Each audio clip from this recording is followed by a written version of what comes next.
So I'm Carson, And I'm Hyde. and we went to the Rock and Roll Hall of Fame induction ceremony, which was held at the end of March Yes, in Brooklyn. in Brooklyn, but it's being aired on HBO this weekend, Yes. which is why we're talking about it now, because now the rest of the world finally gets to see what we were privy to. And to be 100% honest, we were there because of Def Leppard. Absolutely. We are rock fans, but the burning desire to go to Rock and Roll Hall of Fame induction has really never been something that we felt until they announced Def Leppard was going in. Yeah, it's never something I ever really wanted to be a part of.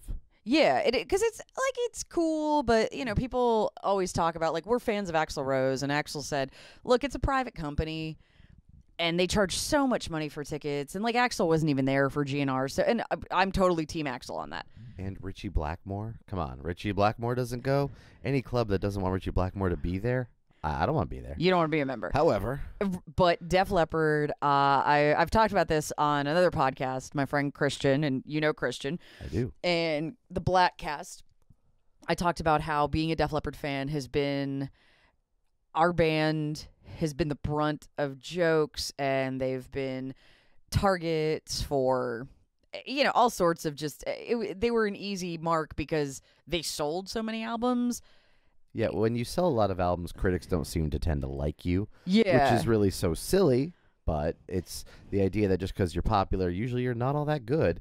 And let's face it, the Def Leppard's a great band. They're fantastic. You don't sell two diamond albums. Like, you don't have two different albums go diamond in sales without being pretty good and with a lot of people agreeing with that.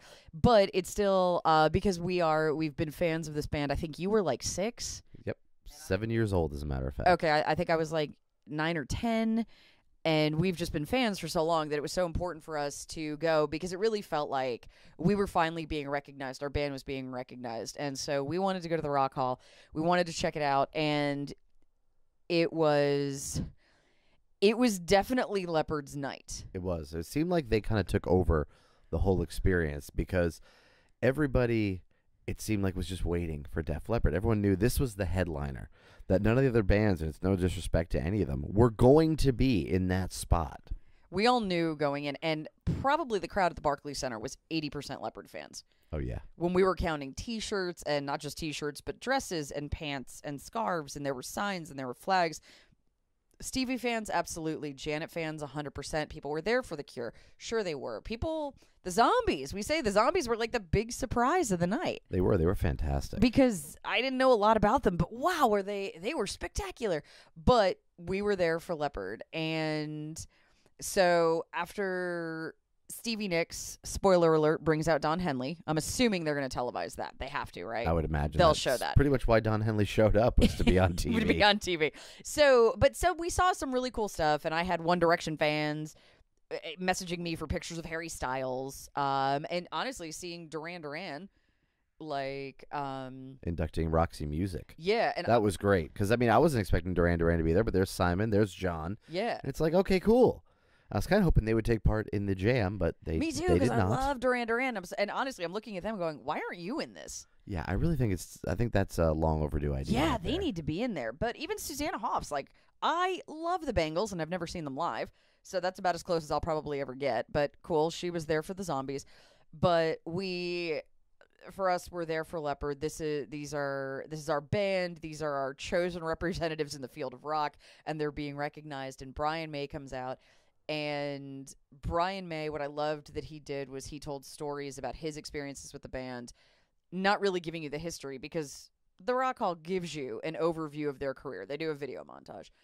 And when Brian May comes out, he says, you know all this. I'm going to talk about when I met them, how we've been friends. And I thought that was really great. It was about the friendship. It's almost like when you listen to the other speeches that the inductors gave, it was almost like the resumes. And we'd just seen the resumes. They should do a video overview. So, like, we see that. We know who Stevie Nicks is. We know why she belongs there. We know who Janet Jackson is. We know why she belongs there. And yet a lot of the inductors, that's what they stuck with, was the resume. And yet, I will say John Taylor telling the story about chasing Roxy Music to their hotel Yes. was fantastic. But that's what I loved, is those kind of anecdotes. And Brian May had a lot of them. And that's what he did. Brian May just came out and said, look, these are friends of mine. These are guys I've known since 1983 and have been watching for and been in touch with. And you really got a sense of a camaraderie rather than, I was just asked to do this. Brian May actually went on record and said, if anybody else had done this, I would have been insulted. Yeah. And so we're all waiting. And, so finally we announced Def Leppard, and the place just erupts. And to say that there were Leppard fans there is an understatement, because there's people like us who traveled, got on a plane, booked the hotel room in Brooklyn just to be a part of that night. And there were people who came in from much farther than we did and had met in Facebook groups, and they're meeting up, and they're all hanging before the show, and frankly we don't fit in with them, so we didn't take part in that camaraderie. It's about being there, supporting, cheering, doing what you do. And again, just as I like to tell people, I've been there for so many important moments in Def Leppard's livelihood. I mean, being at Crossroads with Taylor Swift, Yep. the CMT taping, being at the Viva Hysteria Las Vegas, the taping for that, and some other nights where cool things happened, whatnot. I mean, enough shows and all that I felt it was really my duty. I think they needed me there. They do. They could tell when that extra hide woo comes out. Yeah, they know. Because you do. You woo. Absolutely. But it was, and I kind of equate it to my team winning the Super Bowl. It is. That if your favorite sports team wins the Stanley Cup or the Super Bowl, the World Series, whatever, you want to go to that parade afterwards. Well, this is our version of the parade. It really was. It was, again, for all the years of people dismissing them, and yet and you then see those what same has people, 9 arms and sucks, and yep, you see because the everyone's same got to people make that dancing joke to pour some sugar on me, so yeah, you know they're all full y'all of it. turn into strippers when sugar comes on. Shut up. And I'm talking to the guys. You absolutely do. You break it down. But when they got up, and what I really loved is that the speech, that you'll see the whole thing on HBO, that Joe Elliott spoke for the band, and most of the other, I think Everyone but The Cure.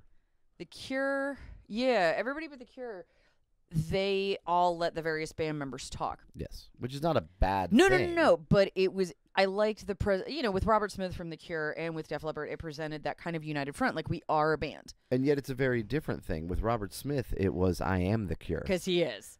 And that's really the speech that was given by Trent Reznor. He put that out there. Everything was Robert Smith, and we might mention one or two of the other guys. Yeah, but really, there's the one guy who's been with him the whole time. Yeah, but it's Robert Smith. It's his creative thing.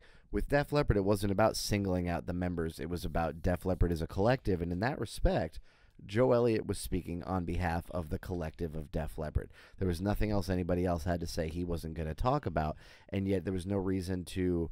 He wasn't grandstanding. He wasn't taking all the attention. It was the five of us are up here, but there's no reason for so-and-so to thank their wife, so-and-so to thank their grandma. It was, I can handle all this as a band unit. This is what we do, because that's how it is with Def Leppard. It is a unit. It's always been the sum of the parts. Yeah, and I liked, one of the things that really stuck with me is Joe seemed to talk a fair amount of time about the parents and their parents supporting them, whether it was, like his dad giving them the money to make that first pressing, but really all the parents for encouraging them. I mean, we all know the story that, like, Rick's mom called about the ad because he was, like 14 or 15, Yep.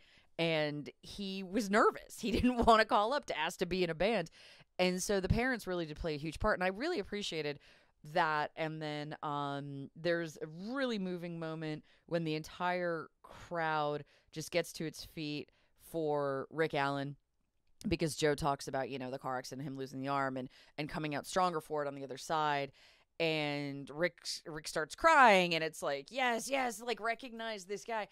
And that was one of the best moments of the night, whether you were the Def Leppard fan or you the Cure fan in the room. Absolutely. If you weren't touched by that, well, check your pulse. Yeah. So, and you'll be able to see all these speeches. You don't need us to tell you all about it. But I will say, them getting to perform, they did 4 songs, and it made sense. The songs they picked, it was Hysteria, Sugar, Rock of Ages, and Photograph. And those are arguably some of the biggest hits. Absolutely. And who knows how many HBO is going to show or not. Sugar's got to make it. Of course it does. Absolutely. Come on. I would bet $100 Sugar is part of the show. I would think so. I'm not sure Hysteria is going to make the cut. If they only do 2 songs, I think it's a toss-up between Photograph and Rock of Ages. I think Rock of Ages will go. I but could see that. you could make an argument the Photograph will be in there instead. But we'll see.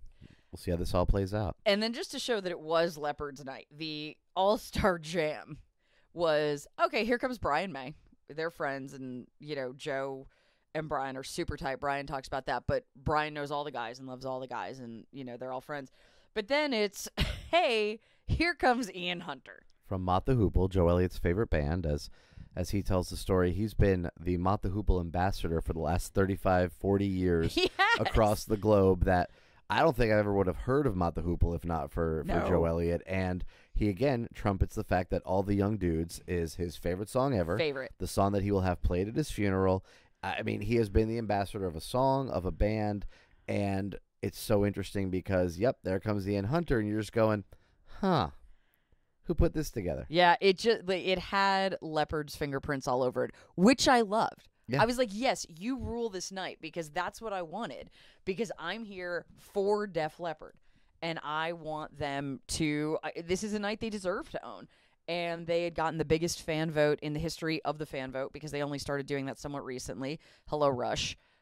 Finally putting that band in because ridiculous that they weren't. But talking about Def Leppard and leading up to the Hall of Fame and the induction, there's been a lot about Leppard going around, and Ultimate Classic Rock had put together a list. They ranked every single one of Def Leppard's songs that were originals. They didn't include the covers. And you and I had at least an hour and a half conversation about their list. We did. And we decided, let's put together our own. Now, we're not going to rank all the songs. No, you don't need to listen to 146 songs for it because we're like, no. We're going to parcel this down. We are. However, we should say, the one thing I want to preface before we get into this is, again, when you're taking 146 songs and whittling them down and all, the thing is, I give them all the credit in the world for putting that together, the writer of the article. And the one thing I have to say more than anything is I don't disagree with his number one choice. No, I don't either. The number one choice being Hysteria. Yeah. I can't disagree with it from a fundamental standpoint. I can't disagree with it from a longevity standpoint. It's a song that, in my opinion, has only gotten better over the course of 32 years. And I think there's something special about the song. So you can go Photograph, you can go Sugar. I get all that. And yet I sit there and say, I'm not going to argue with the fact that you've chosen Hysteria because it does meet the requirements. Now, my personal requirements were more just what songs do I like best. They really went through and they did some critical thinking and almost detached thoughts about it, the way they dissected the songs from a song standpoint. You and I went through and we ranked our top 25 Def Leppard songs based on feeling. Yes. Based on what we love, what we'd want to hear, that if these are the only 25 Def Leppard songs I can ever hear again for the rest of my life, God forbid, because no, I need them all. But these would be the ones that are always going to make it. And we should say as well that you and I have similar tastes in what we like about Leopard and what we don't like about Leopard from time to time. So we're going to have some overlap. There's going to be some overlap, and don't be shocked by it. And at the same time, we're going to kind of compare where we placed the songs to where they ended up on that Ultimate Classic Rock list. Yeah. Because it's a curious thing to see where things we liked landed versus where things they think landed. So here's how we put together the list. You came up with I thought, like I say scientific, but really I thought it was a really smart way to do it because putting together, it's 146 songs, right? Yes. It's extremely daunting to look at 146 songs and go, where am I going to put them? So your starting point where you had us jump off. What I did was I sit there and I took all the albums and just arranged them in chronological order, and then I went through every album and ranked every song 1, 2, 3, 4, 5 to 10, 11, 12, whatever, and did that for every album. And then I took all the ones and listed them, so I had, let's say, 12 ones, and then I arranged those so that my favorite of the ones was at the top. Well, then I start looking at the twos, and you have to look, is the number 2, the first number 2, it could be better than the number 1 of another album. Yes. You could have 2 from the same album sitting at the top. That's not out of the reach. So it could be, wow, these 2 songs on one album are the best, but one of them is number 2. So in the end, there's actually a few number 1s missing from my list. Me too. Yeah. So there's albums that aren't represented on this list because they're number 1s failed to beat out some number 4s and number 5s. Yes, same. So I really did try to do it that way. And so every song had to be measured against the one above it, regardless of its rank. But it was just the easiest way to start. Okay, here's my top 12. Let's order those. And then, all right, the first number 2, is that better than the number 2 I already have? It is. We're pushing it down. Is that better than the 12th number 1? Exactly. So again, I thought that was a really good way to start the catalog process. So I figure we'll work backwards. We'll start with 25, of course. Do you want to go first with your 25th song? I will let you. All right. I think you'll know why, but you may be surprised at this choice that it ranks so high. All right. Because it's an instrumental. Oh. Disintegrate. Disintegrate from 1999's Euphoria. Yes. Now, where did Ultimate Classic Rock have that? Ultimate Classic Rock had that at number 85. So you and Ultimate Classic Rock are 60 apart in your first assessment. But we are also looking – I'm going from an emotional place. And Def Leppard opened their hype music. It wasn't even they opened their show. They would start playing Disintegrate to let you know that they're about to come on stage. Mm-hmm. And the X Tour, I saw them 18 times. And they used that as the hype music, which meant it became Pavlovian, that I would hear Disintegrate in my car. And I would start getting excited. And I couldn't figure out why until it was because it was so ingrained in me that Disintegrate's coming, that means your band is coming. You pretty much had to stop listening to Euphoria for a time because you get unnecessarily hyped up. Yeah, you get hyped and you're like, I'm just going to work.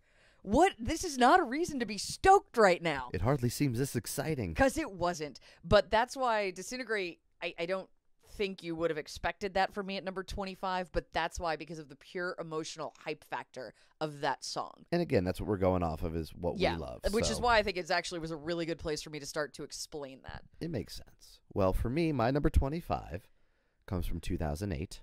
So we're talking songs from the Sparkle Lounge, which will see a lot of representation on my list. Yep. So if you're not a Sparkle Lounge fan, you may not enjoy my list. So to give you a hint as to the discrepancy between myself and Ultimate Classic Rock, 89 places. Wow, okay. 89 places between mine 25 and theirs at number 114. Wow. So Love. I'm going to tell you what. I had that ranked as number 3 on songs from the Sparkle Lounge for me. Wow. Okay. Because I love Love. It's a fantastic song. Rick Savage. So good. It's funny when Joe Elliott was talking during the Hysteria 30 interviews. One of the things he kept talking about was Gods of War and how they gave Steve his cashmere, and how Steve, being the big Zeppelin fan, Love is giving Rick Savage his Queen. Yeah. It really is. You can go to Kings of the World and all that, but Love really is the ultimate in their homage to Queen, and yet also just being a spectacular performance from all involved. Joe nails the vocals, the composition of it, and there's even an acoustic version, which is really just a scaled back version from the Japanese version of songs from the Sparkle Lounge. I play that just as often. It is fantastic. And I'm proud to say I'm one of the few people who was in the building to see it live when it was performed with Taylor Swift for CMT Crossroads. Yeah, that was... Didn't make the real program. It's a DVD bonus extra. It did not. And what was great is you and I had a heads up because I got to interview Vivian about a week before we were both living in Nashville at the time. I still live there. And we got the heads up that, hey, Vivian's going to be on with you to promote. And I, of course, go in. I'm like, I'm the biggest Def Leppard fan. And I was such a geek and actually name-checked a few songs that will appear later in my list about how much I loved him. And we were talking about Sparkle Lounge, and he mentioned something about Love. And I'm like, oh, yeah, Rick Savage wrote that. He's like, you really do know your stuff. And I probably have that interview somewhere. I should post it. But when he told me they were going to play Love, I was blown away. What an amazing thing to get to see that live. And have they ever played it? They have not. And even Ultimate Classic Rock in their assessment said it makes you wonder how many songs in their catalog have been overlooked just because they were never performed in concert. They say the performance with Taylor Swift is startling, and they mean that in a positive way.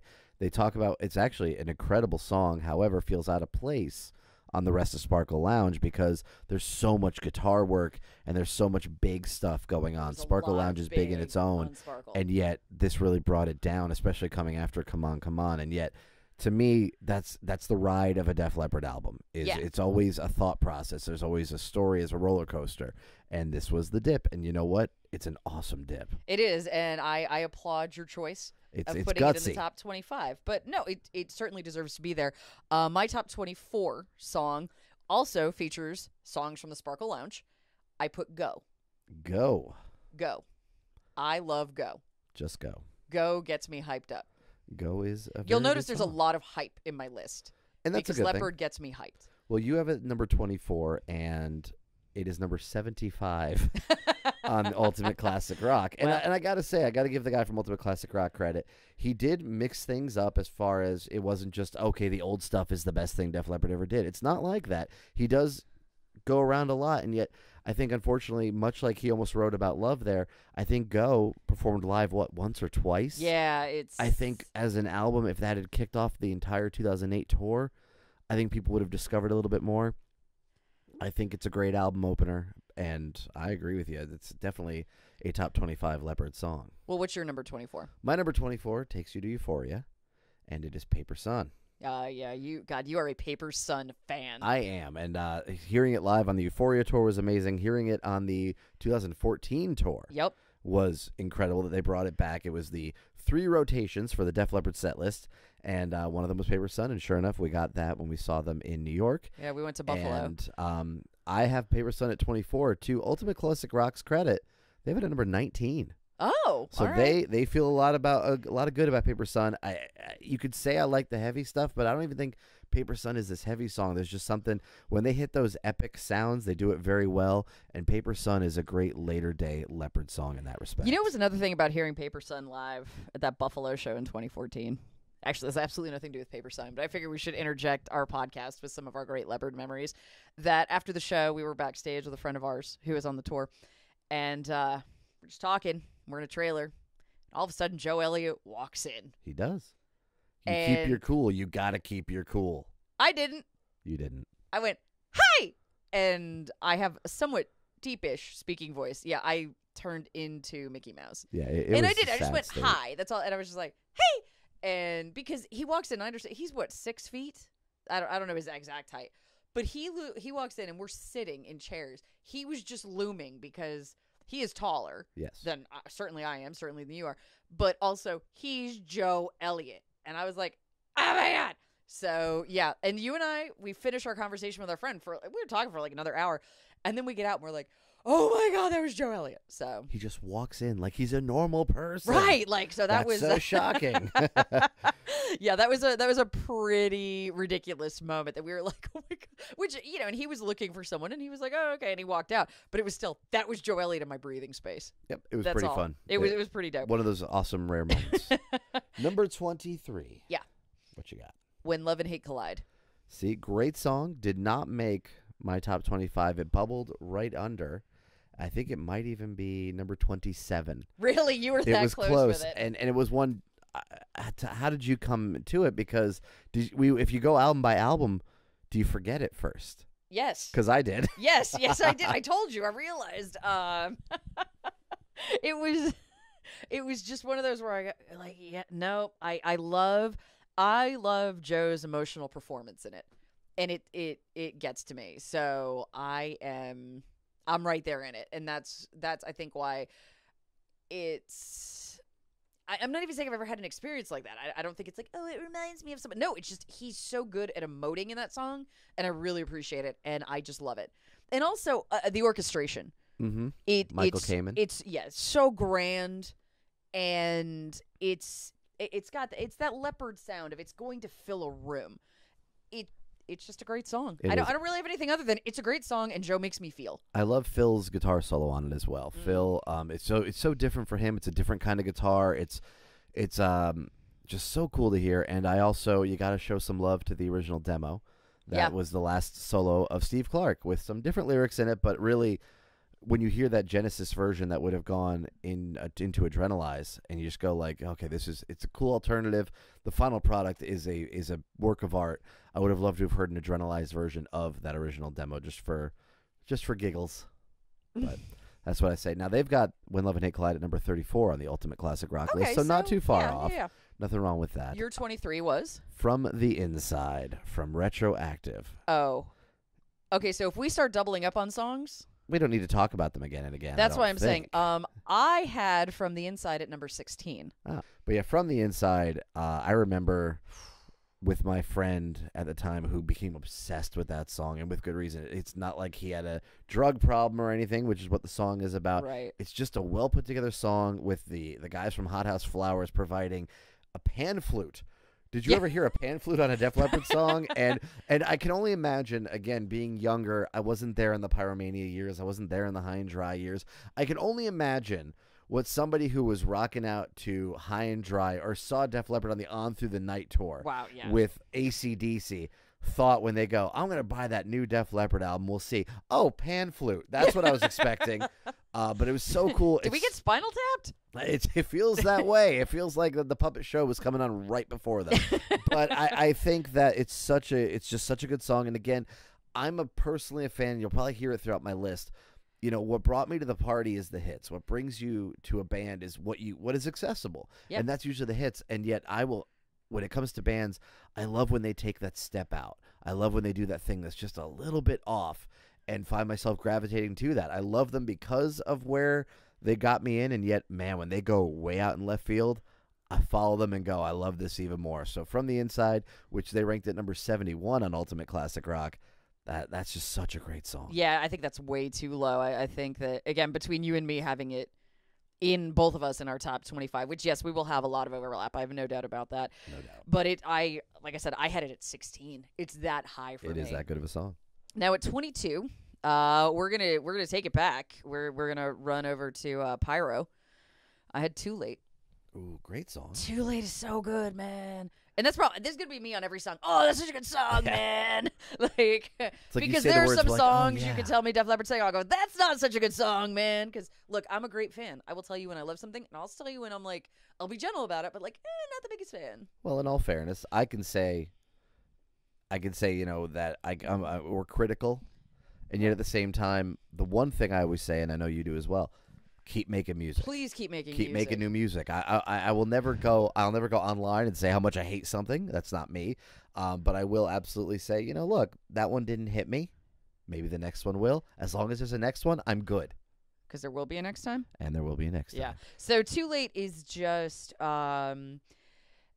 briefly why I love it is it's so visual in its storytelling as a song that it is obviously being played out in your head, not just musically, but you see it in your mind's eye.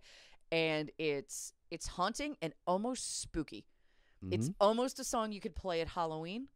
And it, like, if you're having a Halloween party, you could toss that in the play mix, and, like, you know, all your little slutty nurses and guys dressed as Dracula aren't going to skip a beat. Well, I think you have to give a lot of credit. Like, that's a Mutt Lange thing where Sure. he creates that atmosphere. You know, Joe's vocals, they echo. Yeah. Like he's just in a hollowed room by himself. Yeah. And it's just, it's got that feel because of that. It's a big Even song. getting down to, like, a minor in there. There's a few minor things that are thrown in, and you're like, yeah, that sets it. It is, and again, it's a great story song. Did not make my top 25, but Okay. wasn't far below. Too Late is a great song, and ranked at number 63 on Ultimate Classic Rock. So I mean, again, when you're trying to get 146 songs, I mean, look, man, I get it. It's hard. usually What's- averaging about 40 away from them, so Yeah. you're doing good. So my Too Late was 22. What was your 22? I'm going back even farther than you are. Yeah. And I'm going back to when Def Leppard got funky. Oh. Yeah, I'm going back far because if you think of that guitar solo in the overture, Yeah. you can't help. I mean, there's a Yes. wah pedal funk solo in the middle of this, I think, 7-minute song, something like that. I love overture, and when I would drive around with my buddies in high school, when that would kick in after Joe sings the line, you know, or just reminders of what life's worth, all of a sudden, I don't know if it's Steve, I don't know if it's Pete, but man, all of a sudden it's a wah solo, and it's just like waka waka waka, and I'm like, this is an amazing solo, and I love overture. It's such a good song, and for a bunch of, and this is where perspective, 18-year-old kids are writing this song. Yeah. 18-year-old kids put together this 8-minute song that I don't know if there's a message to it. I can't No, tell you. When the walls came tumbling down, I get. This one, Yeah. I'm not sure what there is to it. And I mean, they may even be younger. It's on the EP, really. But I'm Yeah, going with the yeah. On Through the Night version. I do think it's a bit of a step above. And when I think about the fact, like 19, I think I was about as directionless as can be. But these guys are writing 8-minute songs that I think if I wrote a 3-minute song, by the end of it, I'd be bored. And these guys are doing it. And it's just so good You just put my that phone on they vibrate. were able to do that and get there and to make that statement on their first album. And again, for no reason, having a funk solo in the middle of the song, But I'm it down. works. It It so does. did. And I'll tell you that because you're bringing up On Through the Night, that was probably the hardest album for me to rank best to, let's say, favorite to least favorite songs. I don't want to say any of them are worst because I love On Through the Night so much. And I get that it's the first album and it's raw and they sound young, but that album to me is just, and I mean, I certainly, yeah, I was like barely born when it came out, I but wasn't you even weren't born. born. And yet it's still all the years later that I dug into the catalog and I discovered it. And like that is still, and I have a hard time even ranking favorite Def Leppard albums, but that's always the one I go, oh, is it On Through the Night? Is it Slang? I mean, but On Through the Night is just top to bottom. I just love, it's just so great. There is a statement to it. Yeah. And that's what's interesting about it is there is that energy to it that as much as it was recorded in 2-3 weeks, I mean, it was so quick. Yeah, but it's And yet there's good. something to be said about that. The songs are great. What I think that Wasted was as good a song if 60-year-old Joe Elliott was singing it on the next Def Leppard album and it had never been written before, I'd go, this is a little strange for a guy his age to be singing. I'd go, man, there's some great intensity to the guitar. Yeah. But I'd be like, why are you writing this at this age? Whereas when you think of 17-year-old, 18-year-old Steve Clark coming in and going, I got to get this riff down, things like that, it's just, you can hear that energy, you can hear that fire, and I love it. And Yeah. it's fantastic. So I'm a big fan of On Through the Night. The Ultimate Classic Rock put Overture at number 61. And they said, actually, I'll tell you, higher than I thought they would have. I agree. And they said they said the EP version has an unbridled intensity that the On Through the Night version replaces with polish. Again, I kind of like the polish version I do because too. I like the funk solo. Yeah. The funk solo is nothing like Def Leppard has ever done after that. So coming in at number 21, right? Yes, 21. Come on, come on. Interesting Sparkle Lounge. choice. Yeah. Well, I'm a girl, and I like songs that I can kind of dance to Mhm. and have a bit of groove. And Come On, Come On definitely has that. Interesting choice. I'm trying to think about, for me, I don't even know if that would have been close. It's a good song. I don't think it even made my top half of Sparkle Lounge, to be honest. I actually think it probably came in at second to last on Sparkle Lounge. And as I a know matter what of your last fact. was. 9 But- lives, 100%. Yeah, 9 lives, and it doesn't even matter if it's the Tim McGraw or the non-Tim McGraw version. I can't even blame Tim. It's just not that great a Yeah. song. But so you have it at number 21. Yeah. Well, Ultimate Classic Rock is 103 different with you. They put it at number 124. Oh, wow. They don't okay. say anything bad about it. They just say it's number 124. Again, it's like we said, it's a song based purely, or our lists are based purely on emotion. Absolutely. And that song for me is fun. It's a good time, and I enjoy it. There's nothing deeper than And that. that's what our list is about. Again, it's Yeah, just yeah. about longtime fans that we are, just saying, it's cool. Now, my 21 is a single. It's it didn't exactly light the world on fire when it came out, but it was a single nonetheless, and it is the first single in America from Slang, and it is "Work It Out." So there's your Vivian Campbell. He wrote this one all on his own. Now there's a demo of this one that is very dramatically different than what eventually ended up on the album. The melody is pretty much the same, but it's very different in its feel. And I love "Work It Out." "Work It Out" to me, I love that weird staccato entrance of it, that build up to it. Yeah. And then just the little guitar parts here, and then it just all builds up. And let's talk about Joe Elliott doing, as he calls, his Iggy Pop. Yeah, and Going that's low. it's also I will say Work It Out for me, it was a bubbler. That it's probably, if we had done 30, there's a good chance it would have been there. Interesting. So because it's a great song. Again, the problem is I love Slang the album so much anyway, but no, Work It Out is fantastic. And I was referencing earlier when I got to talk to Vivian before Crossroads, and I mentioned Work It Out because, obviously he wrote it, and I was like, I love Work It Out. He was like, thank you. You never have to buy another concert ticket again. Lies. I totally have to buy concert tickets, but Work It Out is, like I said, it's a bubbler for me. It's that good. Just missing the top 20 in my world. However, in Ultimate Classic Rock, number 11. Good for them. Again, I got to give credit Ultimate where it's Classic due. Rock, you might actually beat us. Yeah. Now I'm thinking, oh, wait, is my list wrong? It could be. If it's got Come On, Come On ahead of Work It Out, I say yes, it is. But, again, Stop, it's all on the gut response. It is. It's I just, get that. And also, it's the mood that I'm in. Come on, just hits me right now. 2 weeks, it could be totally different. You may be somewhat surprised at my number 20. Okay. Because it's from an album that isn't bad, isn't the best, didn't necessarily rock our world. Mm-hmm. Torn to Shreds off X. A great song from a lackluster album. Yeah.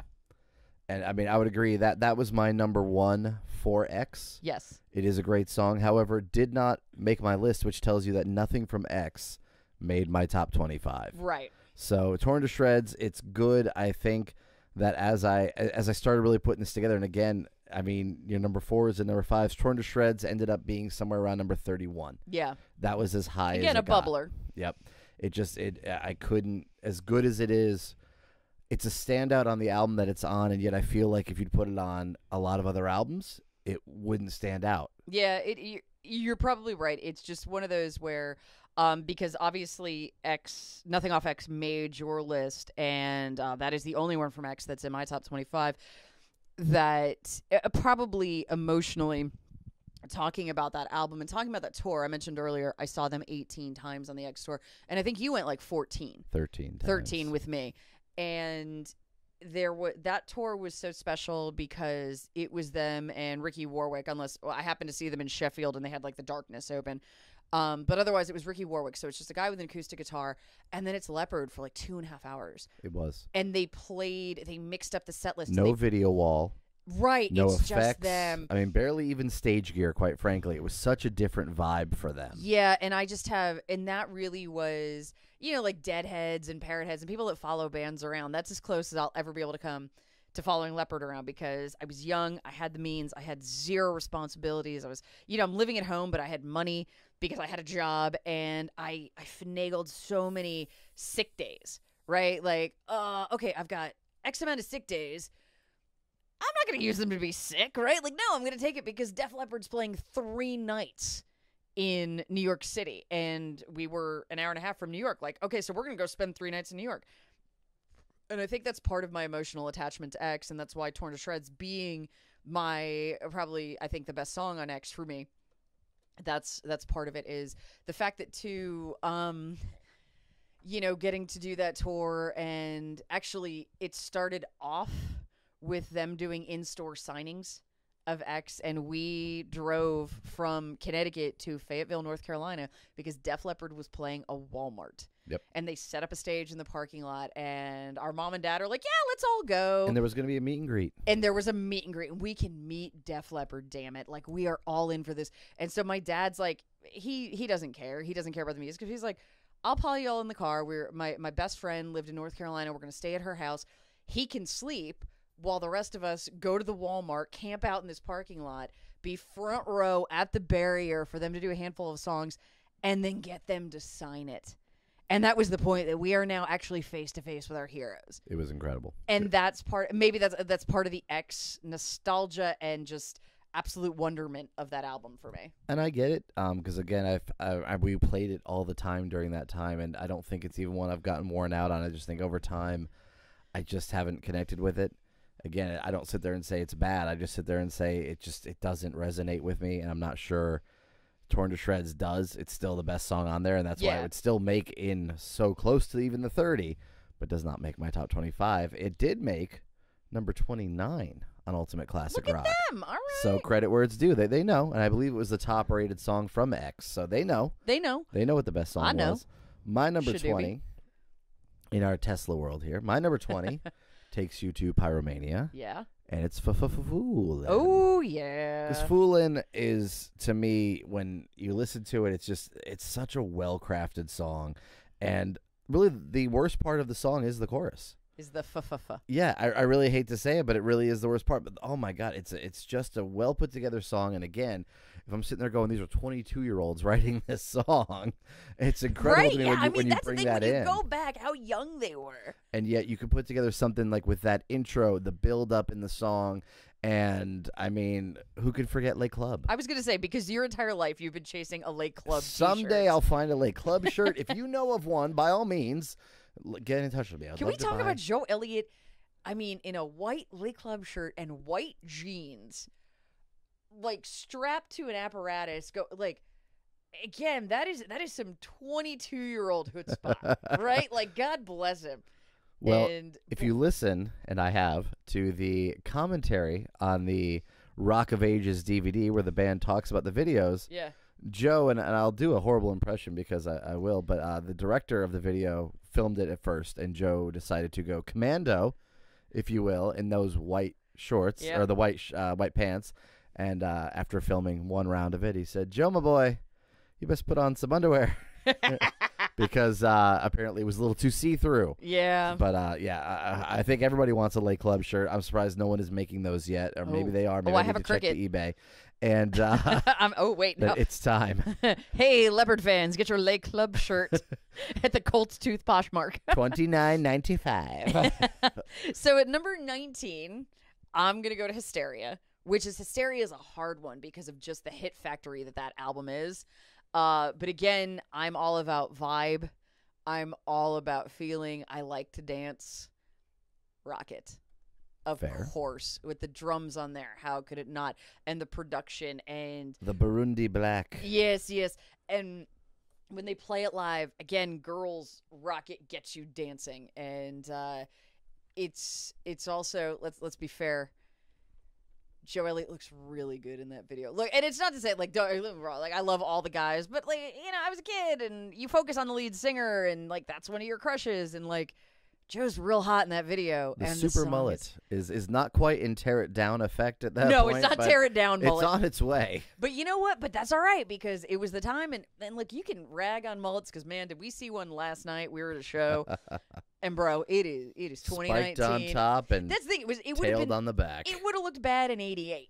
It would have. It was not a good mullet. It was like the working man's mullet. Yeah. I dare say is the best way to put it. It's the guy who puts on the hard hat but still wants to like be a little bit of a rocker. So like you can't have like layers. You've got to just have it short on top and a little tail on the back. Joe's hair looked good. I'm not saying everybody could rock that or rock it. But yeah, Rocket is just again, it's just a jam. I like the sounds that they put together, just the different experimentation, and it's such a groove. Well, it's interesting on Ultimate Classic Rock's list. Foolin' came in at 15 and Rocket came in at 16. Oh, look at that! So it's almost like combined. We're almost there, but I'm sure we're going to disagree with them. And I got to think I might be hitting a big disagreement here. Now, this is my first song that is coming from an album I've already talked about. Yeah. We're going back to Sparkle Lounge. Okay. And we're going with the last song on the album, Gotta Let It Go. Now, I've got that at number 19. Ultimate Classic Rock has it at number 93. And it's so funny to me. You've got Go and Gotta Let It Go yeah. as the opening and closing on this album. And Gotta Let It Go just, I mean, when it kicks in, I like that. I like the pre-chorus where Joe sings a little into falsetto. I like that all of a sudden it's like the music just drops out and then bam, with that chorus hits you in the face again when they just come roaring back in with Gotta Let It Go. And it's just... I might drive a little faster when I listen to that one. So Right. So Ultimate Classic Rock putting it at number 93. We disagree, but so good. Speaking of songs that make you drive faster, my number 18 is Demolition Man from Euphoria. And I'll tell you what really bumped it up was last night, or referencing, we were at a show last night, we went to go see Tesla, and we had a 2-hour drive back, and you popped in Demolition Man, and I was like, yes. Mm-hmm. Yes, and it bumped up in the list because again, this list could change in 2 weeks. It could change in 2 hours, but Demolition Man revs me, and it's that song that you're gonna put your foot to the floor, and I just like the Spitfire lyrics and the way it's delivered. It's just and it's again, when Euphoria, they went back to that production, and it's just a great representation of Leopard sound. And did very well in the movie Lucky Numbers with John Travolta Yes, and Lisa it Kudrow, did. which I bought on a whim from a Blockbuster Video used section, and was like, "Oh, this could be a fun movie." I think it was $2.99, and I'm hearing "Excitable" during one Yes. scene, "Kiss Heaven's on Fire" in another scene, and then all of a sudden there's a big chase on snowmobiles, and it's to the tune of Demolition Man, and I'm going, "Oh my, how?" Yeah, dude. Wow, whoever picked this, you're my hero. So whoever was the coordinator on choosing the music for Lucky Numbers, you absolutely are a hero. And Demolition Man coming in on Ultimate Classic Rock at number 26. Okay, yeah, So all right. So they, yeah. they agree with you that it's a favorable song. Now I'm getting back into my repeating of an album. Okay. And here at number 18. is going back to Slang, a song originally titled Black Train, but became Gift of Flesh. Yes. Again, I probably hit this heavy stuff too hard, but again, I had Love in my top 25, so let's. Yeah, so you know what? I like to think I'm you balanced. You vary. But Gift of Flesh, there's just something about it, the energy on it. It's dirty. It fit perfectly in 1996, and yet still was such a step above the bands that couldn't write something like that. Yeah. And so I'm a big fan of it, and I really dig it. And it's got, to what Joel had said, it's like Aerosmith meets the Sex Pistols, and that's a fantastic way. Also, a fun fact about you. Your first Def Leppard show was on the Slang tour. It was.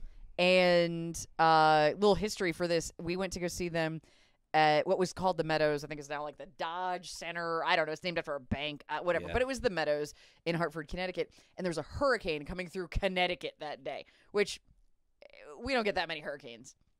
But they actually had to shut the lawn. And I was going with my best friend, who's also a rabid Def Leppard fan, Janelle, if you're listening, hi.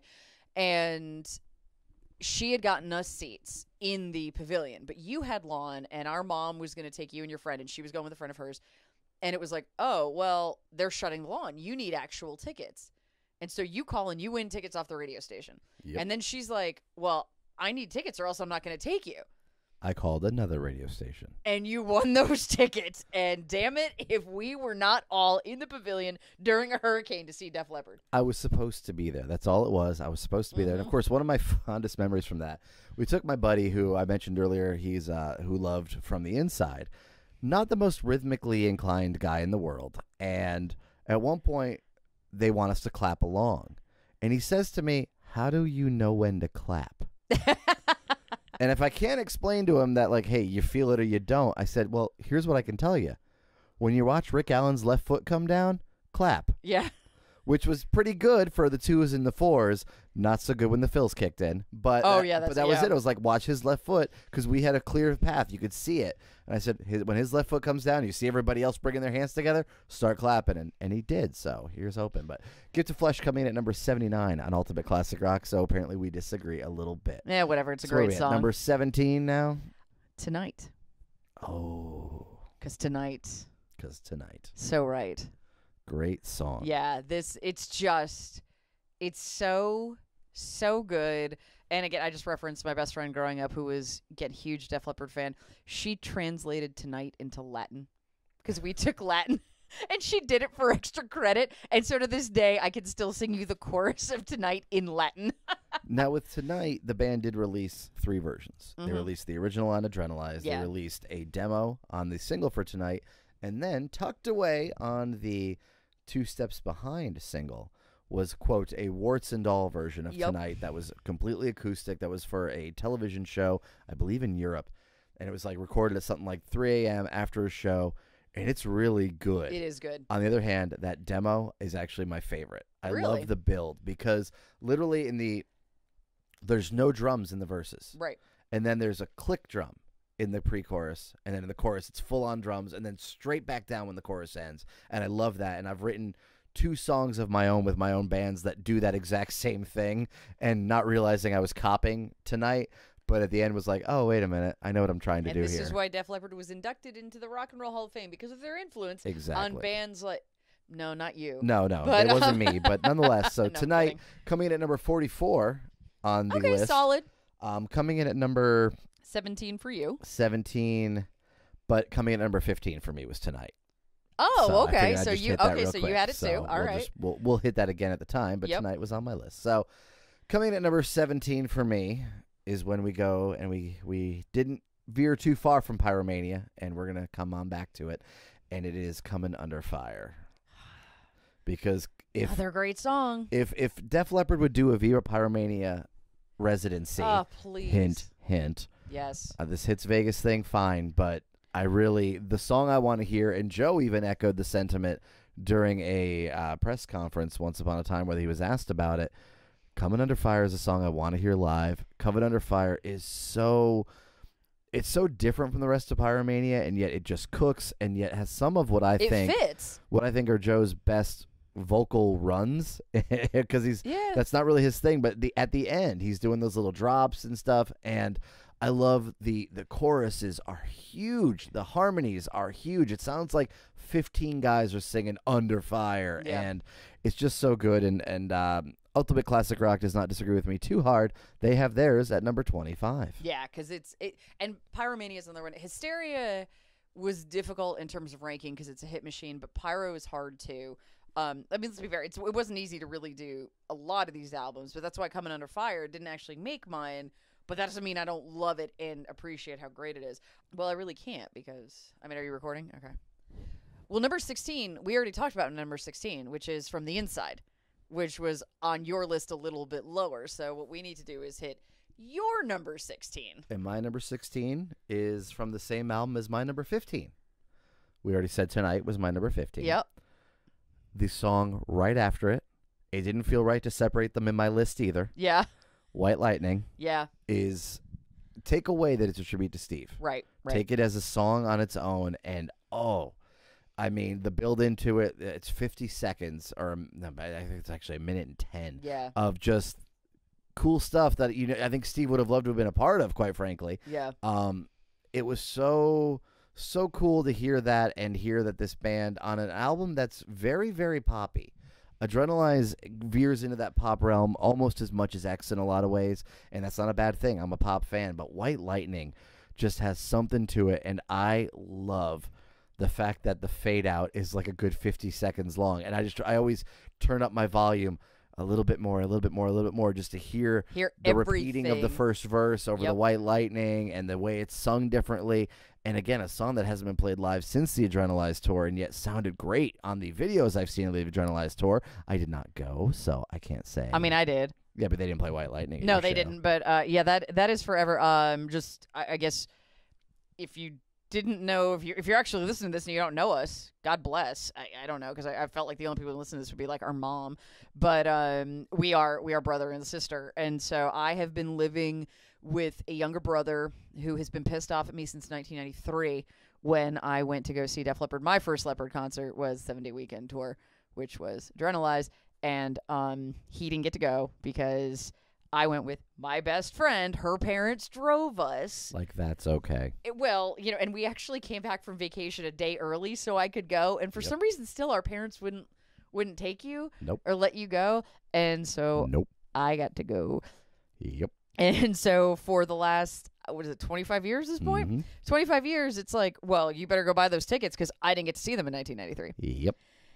Yeah. So things that I've been making up for a quarter of a century. My number 15, I might be taking a stab here, but I think this could be on your list. Mm-hmm. My number 15 is Truth. Truth is on my list. I will not speak to where it is just yet. Okay. All right. We'll get there. Truth. Here's the thing. Slang is a masterpiece. And that's the long and the short of it. And so it's hard to... This list is very hard when you have to just go, well, can't I just put On Through the Night and Slang as my list? No, you can't do that. There are other songs. And so Truth is just one of those. Or should I say Truth? It is a question mark. It is a question mark. It's just... Slang is... It is an album for me that will never sound dated, tired. I'm never sick of it. There might be one song that I skip. But otherwise, yeah, so it's just, I can't even necessarily tell you anything specifically about this song because you're going to go into it later. Yes. So we will discuss it. We'll talk at then. length about Truth. Yeah, okay. So We that's will mention that Truth came in at number 47 on Ultimate Classic Rock's list. So keep that in Feels- mind as we go through mine. yeah, feels low to me. And So wait your till I drop that Truth bomb. your number 15 is. Is tonight, as we said earlier. Oh, that's right. Yeah. Okay. So, yeah. again, what can be said? It's any of the 3 versions. I'm down. Yeah. So my number 14, again, what did I just say? Between Slang and On Through the Night, Answer to the Master. Answer number to the 14. Master is a great song. My number 13. So here's where we start overlapping. There's going to to be a lot of overlap in this. I have no doubt. Now, if about you it. want to talk about how different Ultimate Classic Rock was from you on this one. So you've got them at number 14. I've got it at number 13. Answer to the Master on Ultimate Classic Rock. Yeah. And I mean, a song with a drum solo in it should automatically be a top 100, right? Yeah. Ultimate Classic Rock would disagree. Ultimate Classic Rock has got Answer to the Master at number 125. Nope. False. Wrong. They've got it below wrong. Come On, Come On. They've got it below Energized. What? They've got it above Worlds Collide, which I love Worlds Collide, Right, but I but agree okay, it yeah. didn't make my top 25. Yeah, so Answer to the Master, I understand it's not the Def Leppard who does Love Bites. I get that. I do, understand. but come on, man. It's, I mean, that intro, that riff is Yes. just so breakneck is the best way I can put it. It just commands the attention. And again, with And when it comes on my speakers, it's just that one guitar.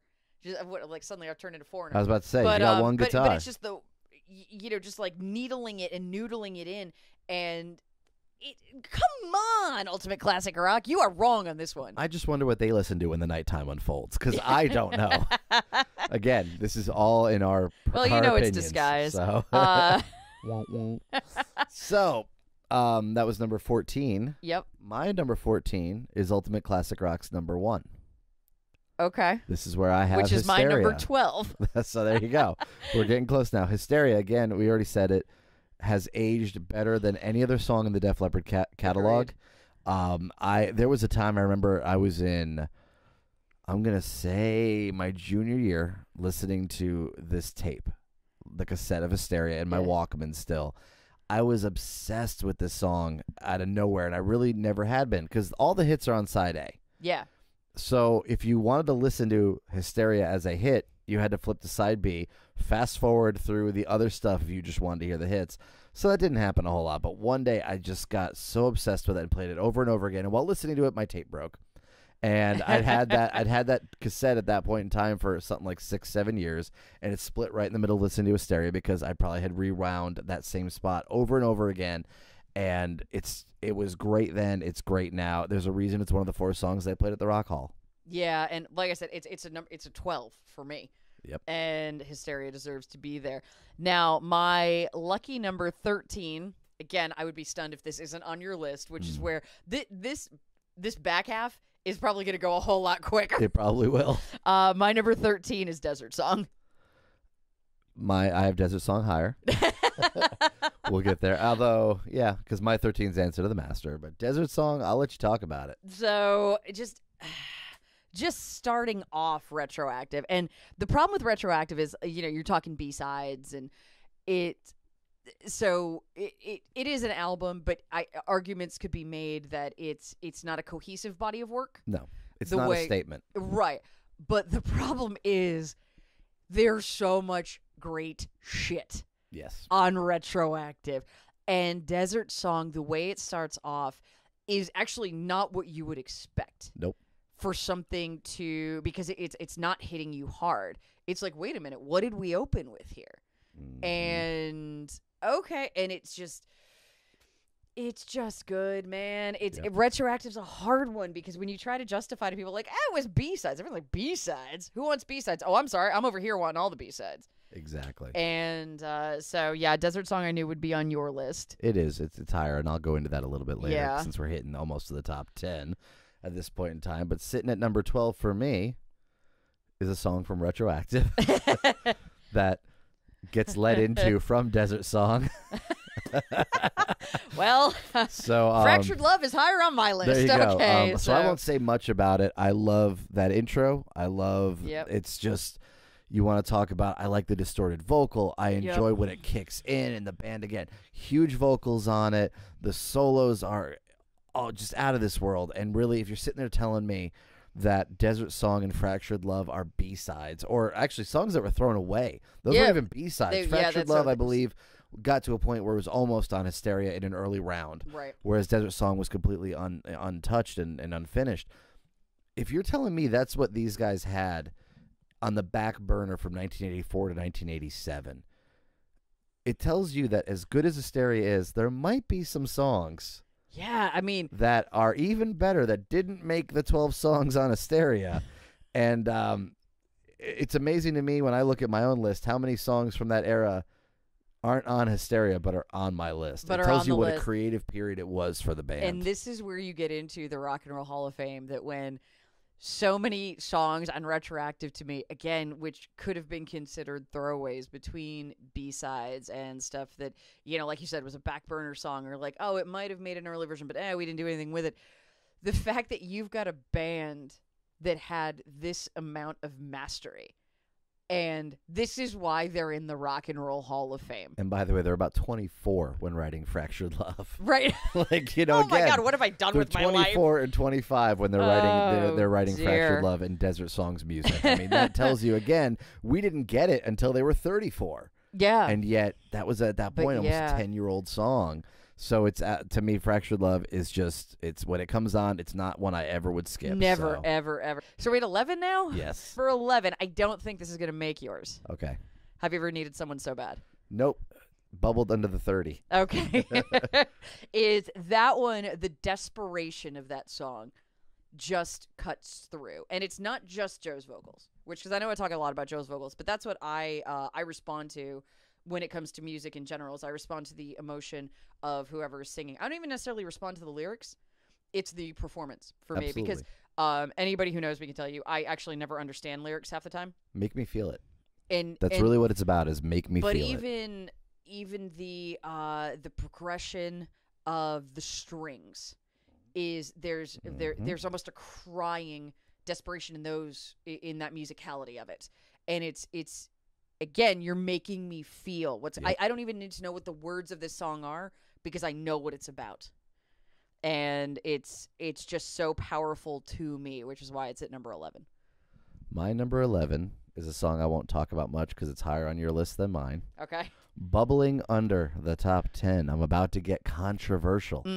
It's a song we already talked about. It's a song that I watched in my father's den at the age of 7 years old, and my life changed. It's the song I tell people. Moment in video history. I tell people everything I've become in my life, the fact that I still have long hair and all of it, thank you, the fact that I work in this industry, the fact that I go to concerts, all of this is because I watched the video for Pour Some Sugar on Me, and yet it came in at number 11. The best 4 minutes and 23 seconds in rock and roll. It's a great song. Also, if anybody knows the guy that is in the sailor hat in the video, who is that guy, and is he married? Because he and I should be married. It's to me, again, I'll let you talk about this song more when it comes up in your list. It's a little bit higher for me. But again, bubbling under the top 10 when I really had to put this stuff together. That is controversial. It is. That's why when I did this list, when I had to go one-on-one, even I struggled putting it above Fractured Love. Wow. I did. This was not an easy choice. And when I look at it now, I go above Fractured Love, above Answer to the Master, even above Hysteria. I have a hard time, but I go, you know what? It's there. It's earned it. But Sugar, to me, great song. The 11th greatest song possibly in the world at this point in time, but it just bubbled under my top 10. So let's go to your top number 10. 10. Again, I'm not sure that you would have expected this from me, but I'm going to take it to Slang. Now, you expect Slang from me. I do. You expect that album. Deliver Me. Ooh. Yeah, that song is just... There's something about it that... And it's not my favorite on Slang. It's just... It just kind of gets me when I'm listening to it in the sequential order. Like, I don't hit random. It's one of those songs that I just hear it and go... Yep, this is where it needs to be. It's placed perfectly. It is. It's just, it catches me every time. just catches me. And the thing, I love Deliver Me. I'm a big fan. It did not make my list. It Yeah. was high up on the slang. It did come in at number 41 on Ultimate Classic Rock. So they did have respect for it, which is really cool because it really is such a great song. And slang is great. You know, I mean, it's weird because I don't want to go to the lyrics when it's like, you know, I swim in blood, but it's a deep, like you go deep with that song, and what is the word I'm looking? It's visceral. Yes, it's a visceral song, and you hear it in. Like, I keep talking about the feelings that I get from these songs, and that's another one that makes me, I'm in it. I'm right there with them. My number 10 is a song that I first heard live at that 1996 show, and that's kind of what got me falling in love with it, was when they brought it out on the Slang Tour, and it was one they had not played in a very long time at that point in time, so to hear it there kind of got my attention, and it's the second song on High and Dry. It is Another Hit and Run. That's my number 8. Well, there you are then. No, that's my number 10. It's when I listen to Another Hit and Run, that just the part, you hit me when I'm down. Yep. And the song slows down, and then you hear 1, 2, 3. And I love that out. I love when it picks up from there, and you can compare it to Animal, because Animal has the false ending. Right. And in its own way, that's almost a false ending, but wow, the power behind it, it's almost like you took something that could have easily fit well on Through the Night and had Mutt Lange produce it. Yep. And all of a sudden, it's like, wow. Yeah. No, Another Hit and Run is super high for me, obviously, at number 8. So Number 28 for Ultimate Classic Rock. the thing is, I give them a pretty wide berth because they are good about playing to the hits with this. But what if I told you Oh, God, what's above it? that number 27 was the B-side to, I guess it would have been Work It Out, Move With Me Slowly. Huh. The Slang bonus track, if you got the Yeah. Japanese edition. Not a bad song, a very Phil song. Definitely a very big Phil song, but is it better than Another Hit and Run? Is it better than what they put at number 29, Torn to Shreds? That to me is controversial of Ultimate Classic Rock, so I don't hate their positioning of it at number 28. Yeah. I do hate that it's behind Move With Me Slowly. Sorry. Yeah, I would agree. Number 9. Mine was Fractured Love. So we've talked about that. We have. Well, at number 9 for me, this might be a little low for you. You might be shocked by the fact that this is as low as it is. Okay. We've heard this song. You've heard it live twice. I've heard it live once. You heard it live in San Francisco. I did. We heard it live in New York when the band decided that New York Night 2 at the Beacon Theater also represent Night 1 and 3, that we were the best crowd of the 3 nights, and the band decided after, Let's Get Rocked? Was that the finale? That the show wasn't over. We noticed they're leaving the instruments on. They're not coming off. And all of a sudden, Joe says, what do you say, New York? You want to get wasted? And there is video out there where you can see 2 people off to the left, Viv's side, losing their goddamn minds. And that would be me and that Carson would be Carson here. and Hyde losing their shit. Yeah. Wasted. The second most we ever lost our shit. Second, at the yes. Beacon Theater. So we'll probably talk more about Wasted. We'll come back to Wasted, but that's my number 9. It's is that a smidge higher? What do you think about that for my number 9, though? Are you a little I'm shocked? intrigued by. Now you don't know where I'm going after this. I don't because I feel like you would be able to predict mine. Yes. But because you know where Wasted probably is for me and where Sugar is for me. But yeah. So number 8, we already taled about mine is Hit and Run. Absolutely. Another Hit and Run's already on there. My number 8 is a song you've mentioned. 2 letters. Go. Really? Go is that you high went for that me. high. Okay. I don't know if anybody else listening to this, if they are a fan of Def Leppard, will put anything from Sparkle Lounge in their top 10. But I put Go up there, and I'm a big fan of Sparkle Lounge, but Go, that intro riff is insane. When the drums kick in, it's insane. The pulsing vibe of the verses is just there. Everything about that song. Again, I drive a little too fast. I turn it up a little too loud. Yep. And whenever someone is in my way, I will sit there and literally say, just go. Yes, you do. I've heard This that. is not something I'm making up. I love that song. It is in my top 8. It's above Wasted. It's above Sugar. I mean, when I really put these next to each other, when it came down, like Go or Wasted, Go won. Go wins for you. Just go. Go. Just go. And it's funny because it was at 24 for me. And I guess, like, it sounds stupid. Like, I should have realized how much you love that song, but when you didn't say anything, I just was like, oh, maybe it's not on his list. And so, yeah. So we weren't close enough to mention it yet. I was not. Number 7, I'm assuming this has got to be in your top 7. All right. So I'd say it's arguably the best song on Hysteria, although not my favorite. Run Riot. Run Riot is at number 6. Okay. For me. We're gonna have a lot in the top 7 that go together. Again, we're brother and sister. We've seen this band, I mean, between us almost 100 times probably. I think I've seen them a little over 50. You've seen them just below 50. And we obviously grew up together.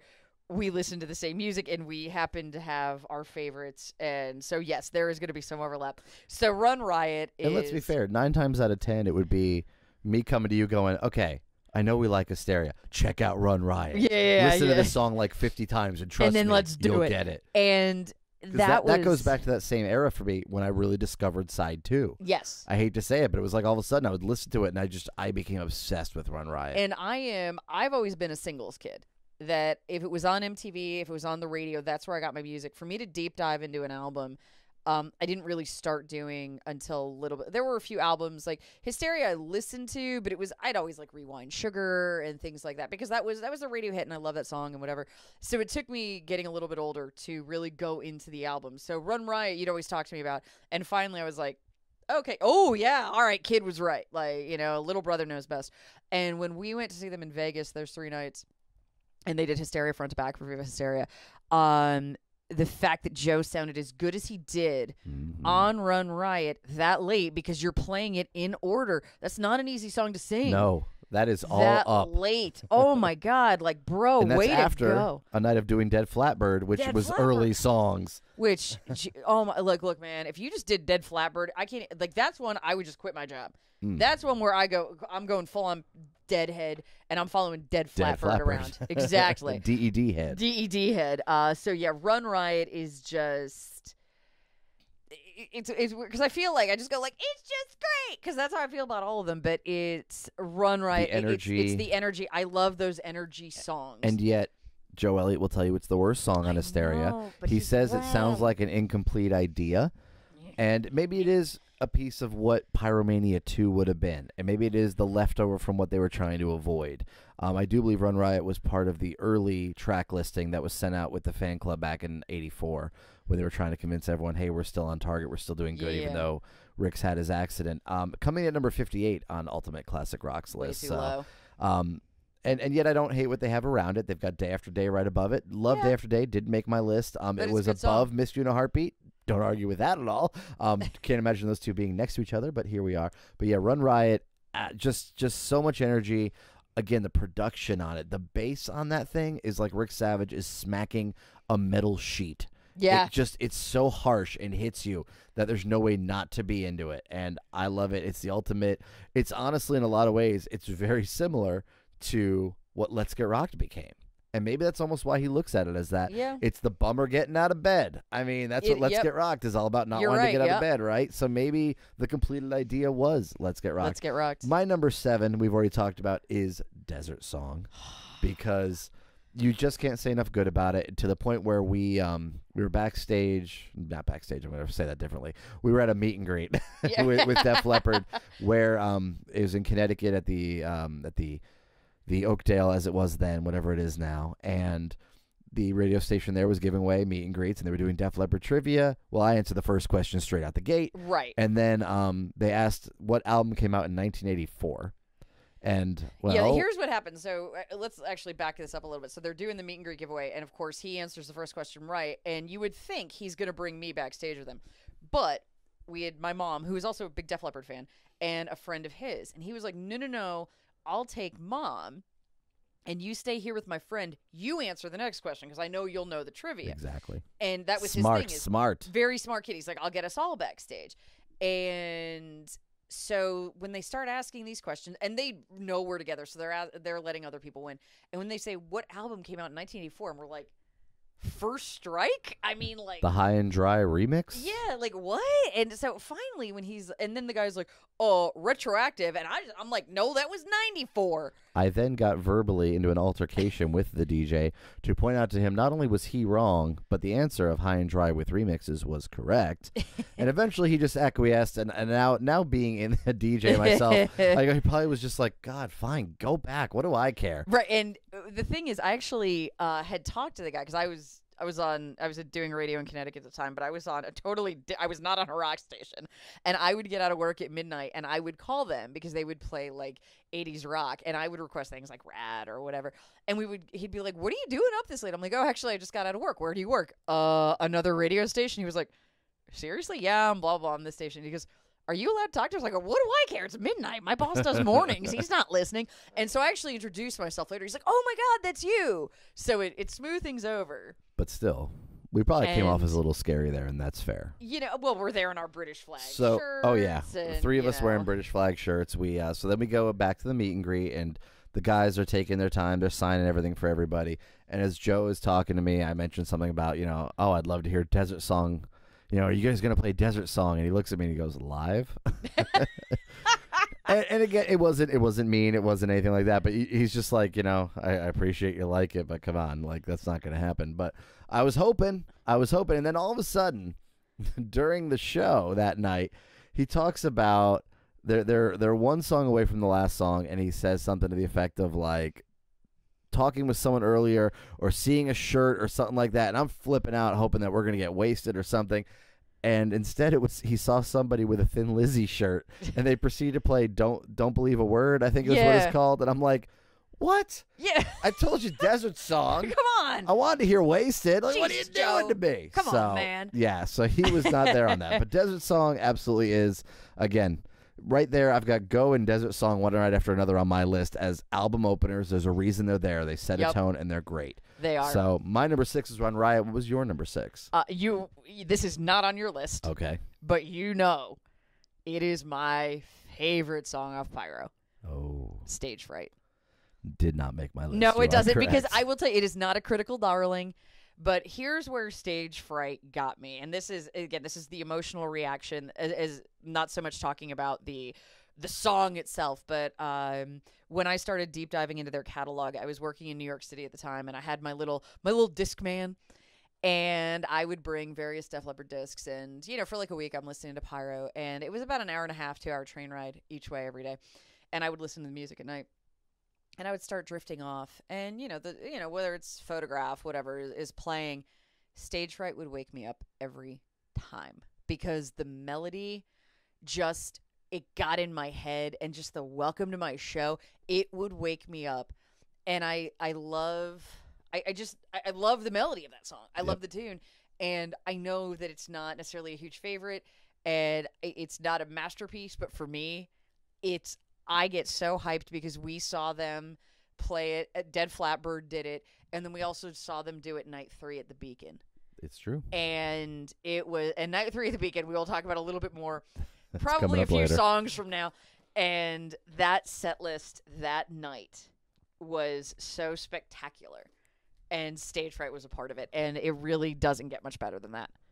The good news is, looking at my list, I think I've got 2 that won't be on yours. Yeah. And I in my head, I know you've got at least 1 that won't be on mine. Yeah. So I'm already kind of anticipating that. I don't know the order, but was just kind of thinking going along with this. Stage Fright at number 24 on Ultimate Classic Rock's Oh, list. what? So Really? they did That give is it love. much higher than And I thought it again, would this be. is the song that Phil played the solo for, and that's what got him in the band. They gave it to him, said, "What can you do with this?" And he lays down the solo that's on the album.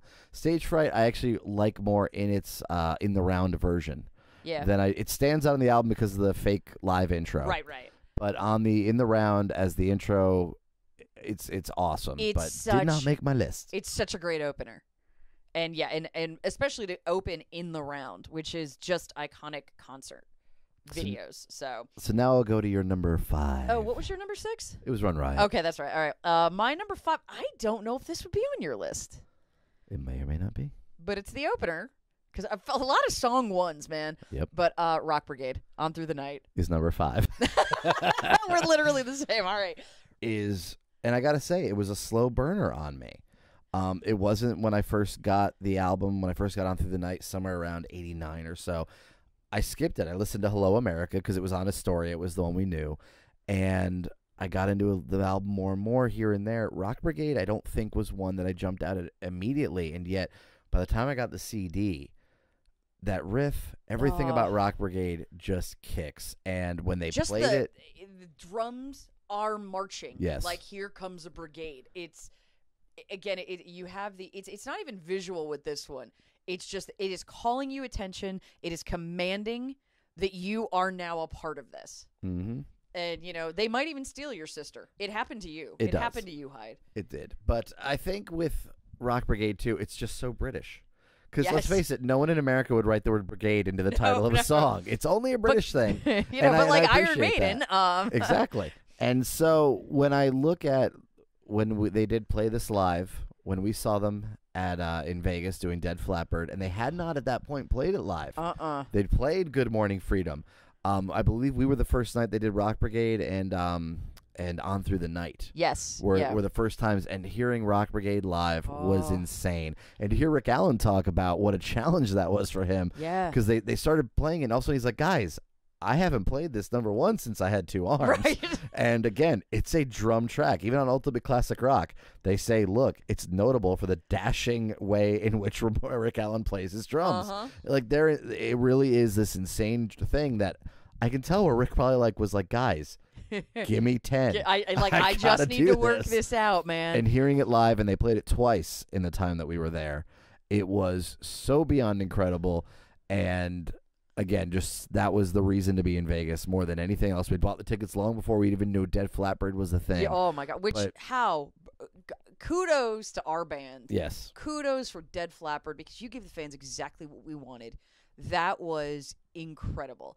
And Rock Brigade, to me, what I love about it is, what are they? You know, they're like teenagers writing this. Oh, God, yeah. And you named your fans. Like, you didn't even realize out of the gate you gave us the title. Yep. We are the Rock Brigade. I mean, come on. Watch out for us. Watch We're out. leading I you mean, away. Oh, but even that, like, Rock Brigade, it sounds like a gang. It sounds It like you're does. outlaws. And you gave it. It's like, yeah, we're in the Rock Brigade, man. Like the rest of you, come on. And but the song itself is just, what a great way to open the album. What a great way to open your career. And Now, it's funny, as I'm looking at this on Ultimate Classic Rock, yeah, they actually have my number 4 above Rock Brigade by 1. So it's literally front to back, just in the reverse order of mine. So I'm going to ask you your number 4. We've talked about my number 4 already. this will be zero surprise to you. I keep saying that about every song It's now, true. but Slang. I knew it would be in there somewhere. Slang is my jam. So again, Don't you mean SL at NG? at NG. Yeah, they were Twitter before there was Twitter. Exactly. Slang, the groove, the funk. I know we talked about like the funk with Answer the Master. No, Overture. Overture, sorry. And there's just Slang is just this great. It really, the pop in it. It does have such pop overtones, but it's still so much. There's enough Leopard. There's enough fun, and the other reason that I hold a special place for Slang, despite the fact that it's an amazing song that I will listen to on repeat, is Hyde and I went to go see Leopard on the X Tour in Cleveland.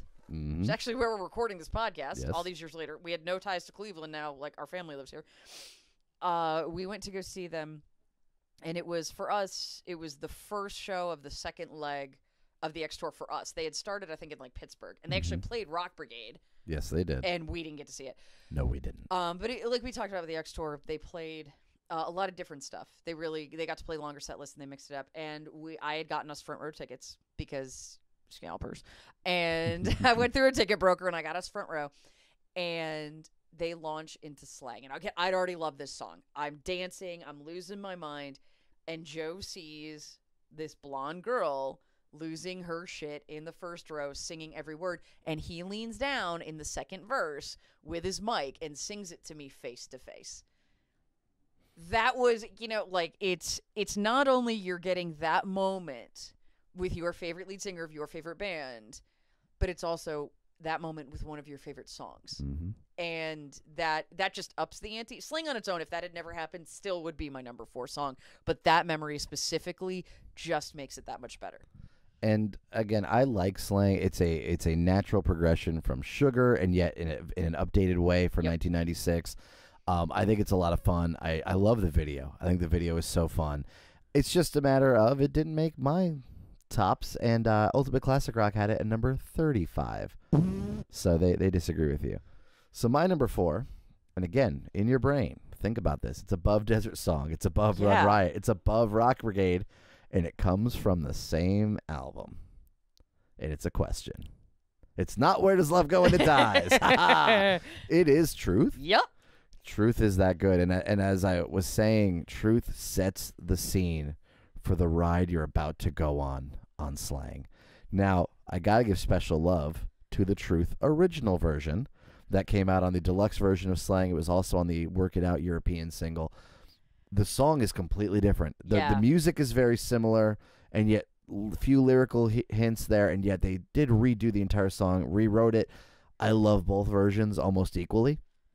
So this just encapsulates both of them. But Truth, I just, for some reason, it's one of those songs that I just take to like a fish to water. And I can tell you, I bought the album. I was 15 years old. The first Def Leppard album I bought on the day of release. I popped in Truth because it's the first song on there. And I remember thinking it was kind of weird, almost industrial sounding. And then the Why Don't You Tell Me is baked in being overmodulated. It's baked in distortion. Like, so I'm getting Def Leppard harmonies, and yet they're like killing them. Yeah. And what are you doing? And yet, was that not what it was about? Was that not what Truth is all about?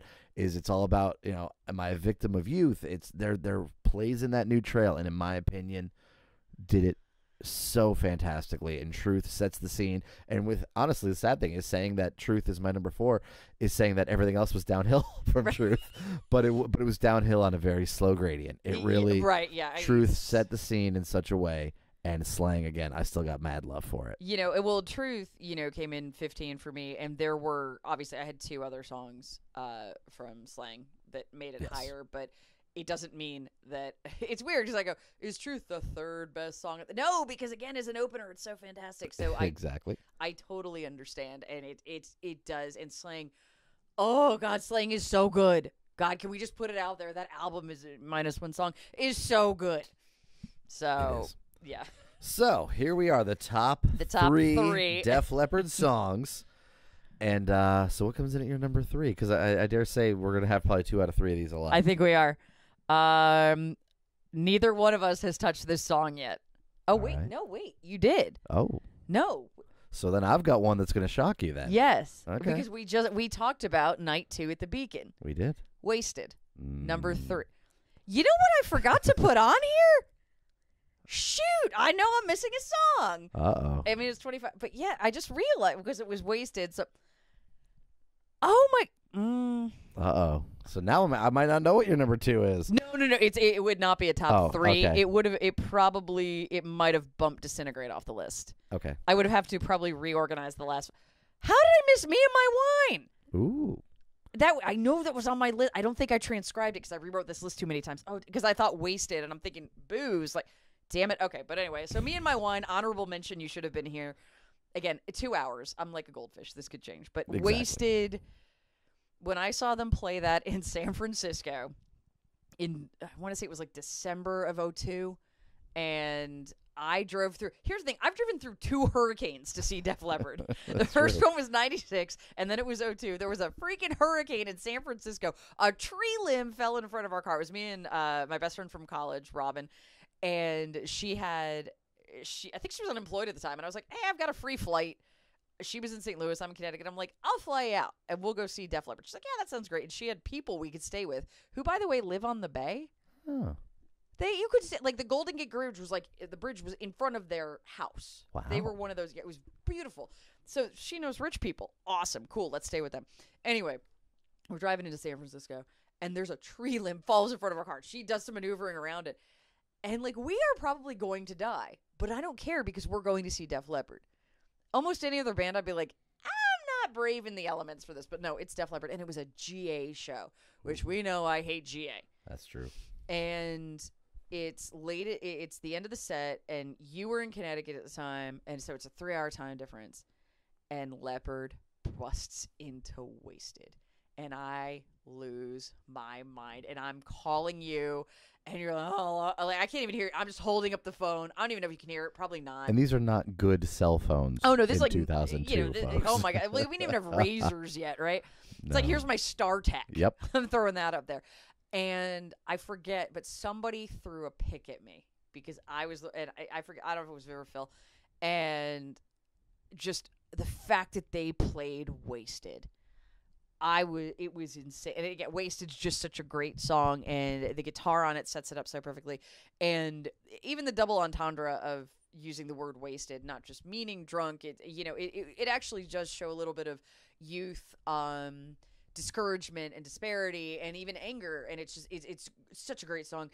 But hearing that live, there's a song you didn't think you're gonna play live because it's 2002. Nope. The song is already 20 years old, And they already acknowledged at that point in time on Storytellers that was the rocket ship.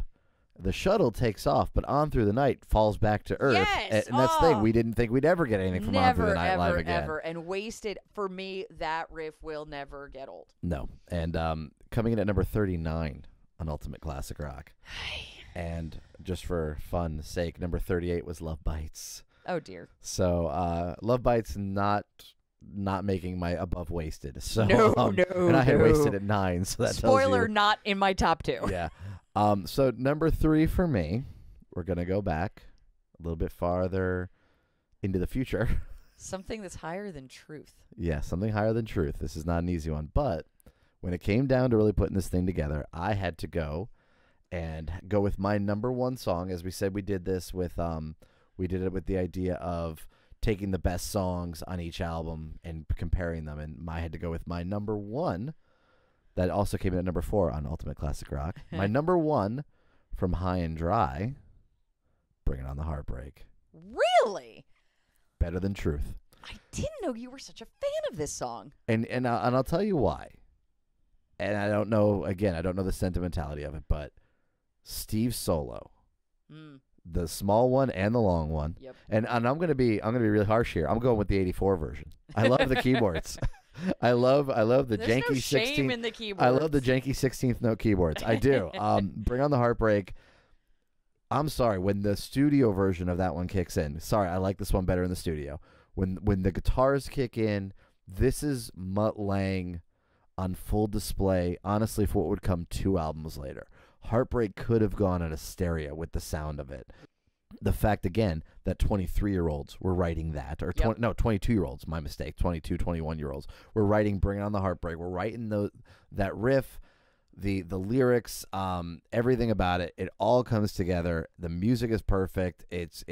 To me, as much as it's probably a dramatization in the Def Leppard movie, the biopic Hysteria, I could see them in the studio listening to this and going, this is what you could be. Also, again, High and Dry is that bridge, but this is that bridge to the future versus the things that are going back. It is. It does give us the isolated vocals. It does. From Heartbreak, and for that I will ever be grateful. That is the highlight of the movie. I mean, and Anthony Michael Hall, but yes, absolutely. But no, wait, Heartbreak, was Mutt Lange American? Heartbreak is really just. I think it's a fantastic song, and I think that it definitely goes above Truth, and it goes above Rock Brigade in my world. It does. Wow. Which again, I'm not. Yeah, it definitely belongs. It is that high. It didn't even make my top 25, but that doesn't mean I love it any less. That's why I figured that one would shock you a little bit. It is. I didn't realize you were such a fan of that. So our number 2. No. No? No, my number 2 is different than yours. What haven't we touched for me yet? I don't know. Sugar. But I'm Pour Some Sugar on Me is number 2. You left off? Oh God, what did I leave off? Oh wow. All right, go into Sugar then. Please tell me about Pour Some Sugar on Me. No one has ever spoken of this song before. Oh, whatever. But It's my gateway drug. We talked about it. My number 2 and my number 1 aren't even singles. Well, my number 1's not. You know what my number 1 is because we have the same number 1. Although I have no doubt. It was the B-side of a single. So in essence, you're sitting here saying your number 1 and 2 is a 7-inch from 1988. Yes, I am. It was. Not As to give long it as away, you but bought Pour Some wow. Sugar on Me, you got my 1 and 2. Okay, talk about sugar if you want, but I'm gonna bitch slap you with number 2. What did I You mess forgot something. There's no way this didn't make your top 25. Crap, I missed Me and My Wine. I will be shocked if this can didn't we- make your top 25. This is all the stupid notes that I made, and now I can't. Oh, I'm so embarrassed. What did I miss? Do you want me to just go into it? Because okay, Sugar. Okay, we Yeah, talked talk about sugar. when Rick Savage, right before they kick into the last chorus, He out of ascends One the Lump or Two, stairs. and he runs, and it looks like he's about to take off and fly. That moment in the video is literally the best moment that has ever been captured in music video.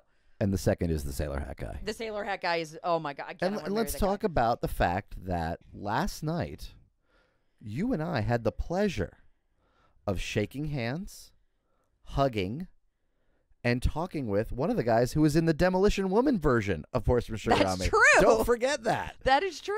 Jeff Keith of Tesla. Yeah. Like, again, shout out. This is not a name drop thing. This is just one of those weird things that in Sugar, We happen, yep. that Demolition Woman version of it, as they call it, the horrible UK version. And oh god. Tesla's in that for a few seconds They here are. and there. And I like that video. I think it's fun. It definitely, I can't imagine if they would have sold that to America with that song. Yeah.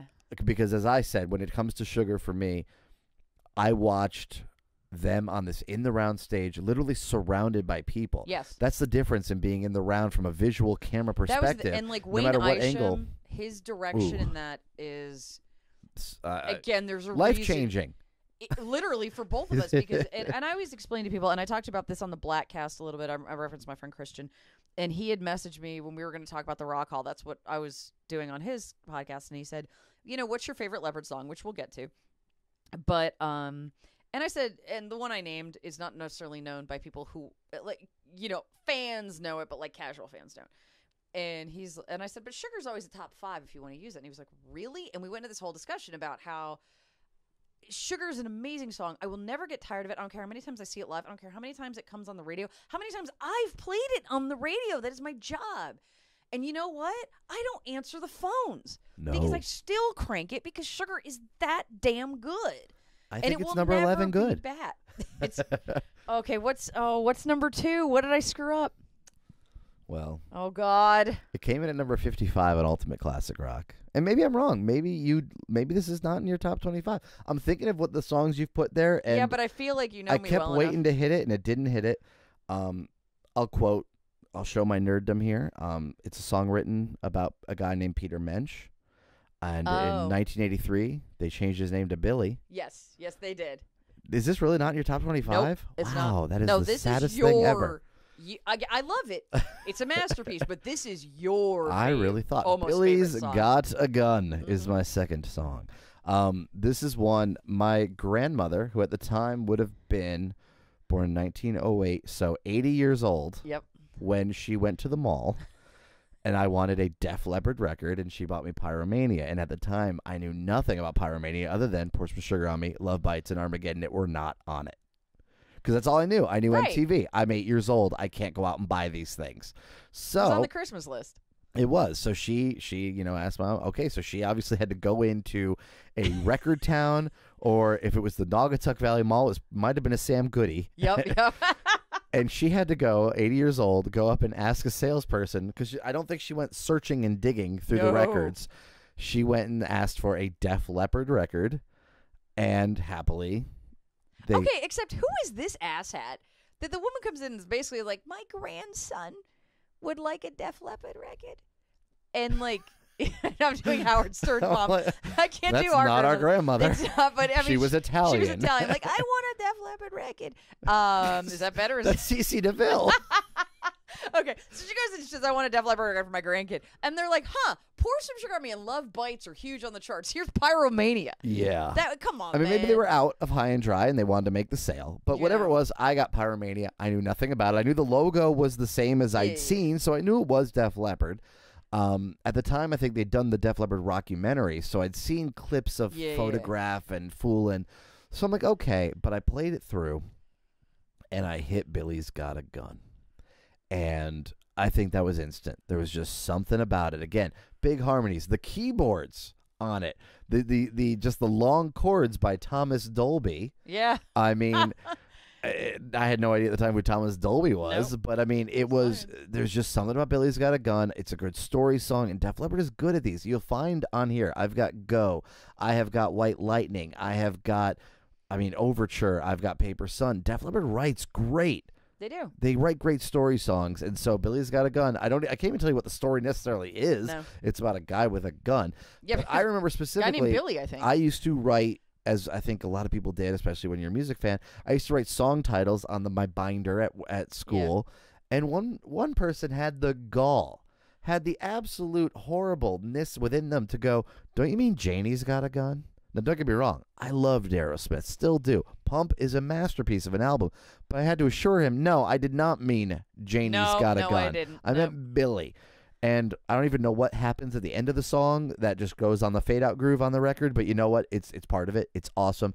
It's just a great song that I could listen to over and over again. I'm shocked it's not in your top 25 because it should be in everybody's top 25, especially Ultimate Classic Rock putting it at judgment. it should be it should not be 55 on Ultimate Classic Rock. Billy's No, it Got a should be Gun higher. is a cool song that just closes out Pyromania. And if you think of the juxtaposition of Rock Till You Drop being the beginning to Billy's Got a Gun being the end, and what ride you go on in between, you even detour a little bit with action, not words. But we come also back. Talk about come back. Okay. And Billy's Got a Gun is really just a top-notch song that I've never heard live in person. Same. So number one, we both have the same number one. We know. We did not compare notes before this. But we didn't. know.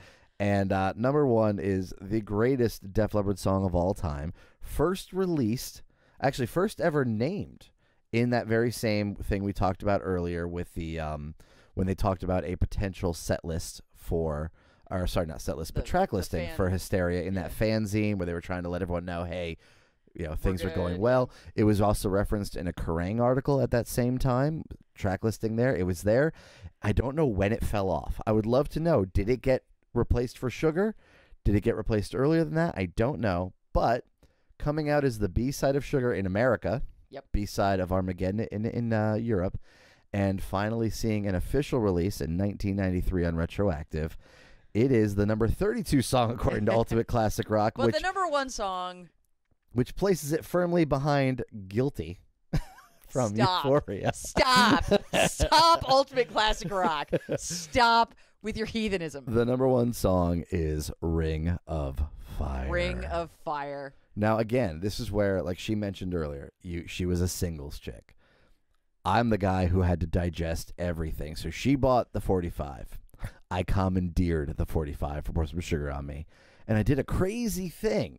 And they always tell these stories. This is how DJs. This is how Beth became a hit. This is how Shaggy. It wasn't me. Shaggy. Wow. So we went from Kiss Beth to Shaggy. It wasn't me. Two gold standards. In a grand fashion at 8 years old, I did what DJs had been doing for years before I ever was one, and I flipped the record over. And on there, on my Fisher all-in-one stereo that had a cassette player, a radio, and a turntable, I found the ultimate Def Leppard song, in my opinion.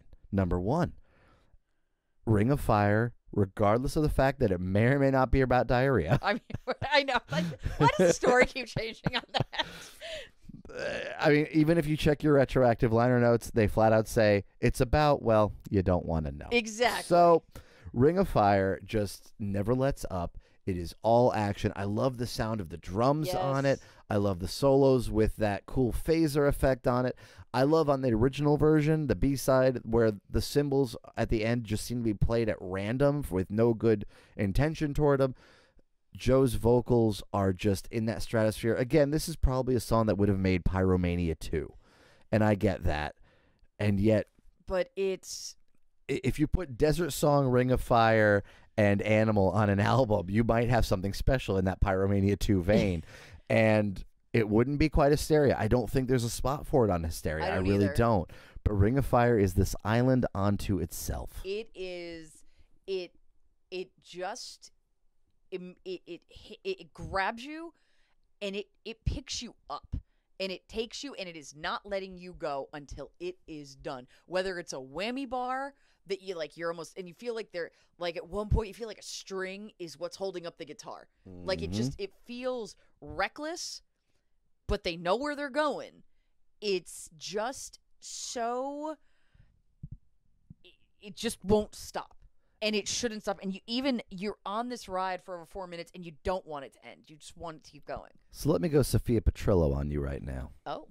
Picture it. New York, Beacon Theater, April 10th, I do believe. I believe it's 8th, 9th, and 10th. I could you be may wrong. Be right, but I bet I It can could Google be. that It could right be now. 9th, 10th, 11th, 10th, 11th, 12th, whatever it is. It might even be the 13th. I don't know. Whatever it was. Hold on. It might have been 16 years ago today. Def Leppard Beacon Theater, April 2003. Yeah, there you go. Like that. I'm like literally. I'm like speak to text. Let me see what that says there. So we mentioned earlier that 11th, 10th, 12th. okay, So 11th, 10th, 12th. Okay, so we mentioned earlier that Which is for the today's the 13th. Oh, Yes. But fun fact: we're recording this early. Yeah. I guess I just pulled off the we veil. may have to pull that out You think? because you mentioned earlier that they're showing the broadcast this week. Yeah, I know, but So okay, but we can just say we recorded it. Who We'll cares? think about it. We'll Okay, edit it. pull it out. It's fine. Okay, so it's April 12th, yeah, April 12th. All right, so Saturday night. Saturday night. Now High and on dry? No. Thursday night, I was not at the front row. And the cool thing about the Beacon Theater is there's no guardrail. Your No. elbows are on the stage. And the stage is low. So, yeah, that's true. So, my sister and my mother were against the stage.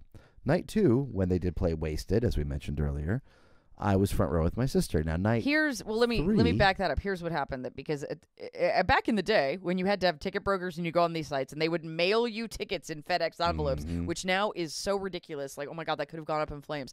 But I went on. It was a different time. It was, and I bought 2 sets of tickets because you have to buy them in pairs, and I could only get 1 set of front row for the first night. And then I think my mom, she was like in 6th or 7th row, and so we put her there. We put you there for the first night, and the second night, same thing. I got a set of front row, and I got a set for. She ended up sitting behind us somewhere, a couple rows back. But that third night, the 12th, I got 4 front row tickets together. Dead center, right in front of Joe Elliott. So, Disintegrate is playing, as we mentioned earlier. You There's had my hype Disintegrate music. on your list, and it's hyped up. And again, we're getting ready. And there is video, and you can see this on the video out there. All of a sudden, Phil comes out, and Phil starts that riff.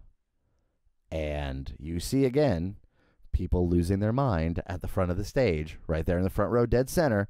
Well, that's us. That would be us. Going absolutely crazy because you want to talk about a song I never thought I'd hear Never. live. Wasted was, okay, they're probably never going to play it live because from that first album they don't think much of, but they're not going to play a B-side. They're not going to play a deep cut on Retroactive that wasn't a single. I mean, at least Wasted was a single. Yeah. Nope. There it is. Ring of Fire. And I think the only other time they played it is like a show in Japan. They played once in Japan and once in Greenville, South Carolina on the same tour. But again, things didn't move quite as fast back then. Yeah. Weren't as internet savvy as we are now. There was no Yes. Twitter to tell us who played what. And Greenville might have actually been after. I can't remember if it was before or now after. God, I have such FOMO for Greenville. Yeah, no. I actually have a bootleg of said show. Oh, okay, So So there yeah, actually oh, it was man. you, me, our mother, and our friend Stan. Good friend Stan. So Stan and I feel like we should tell the story because I think it's a fun story and it just shows Def Leppard fans being friends. And so again, Hyde and I grew up in Connecticut, and there's a couple of bars there, legendary Toad's Place, but also the Webster Theater. And back in the early 2000s is when a lot of that 80s rock started to make a resurgence. And so we would go to the Webster Theater to see all sorts of shows. And keep in mind, I'm about 18, 19 yeah, you're like years 18, old. 19, and I'm like 20. I'm very early 20s. And we felt like kids. And most of the people who were at this bar were older than we were because, you know, they were older when this music came out. And we felt like, we're just glad to be here. Don't anybody notice us. And we had each other to talk to, and it's fine. And whether we went to go see like Stephen Pearcy from Rad or, you know, like Beautiful Creatures or something like that.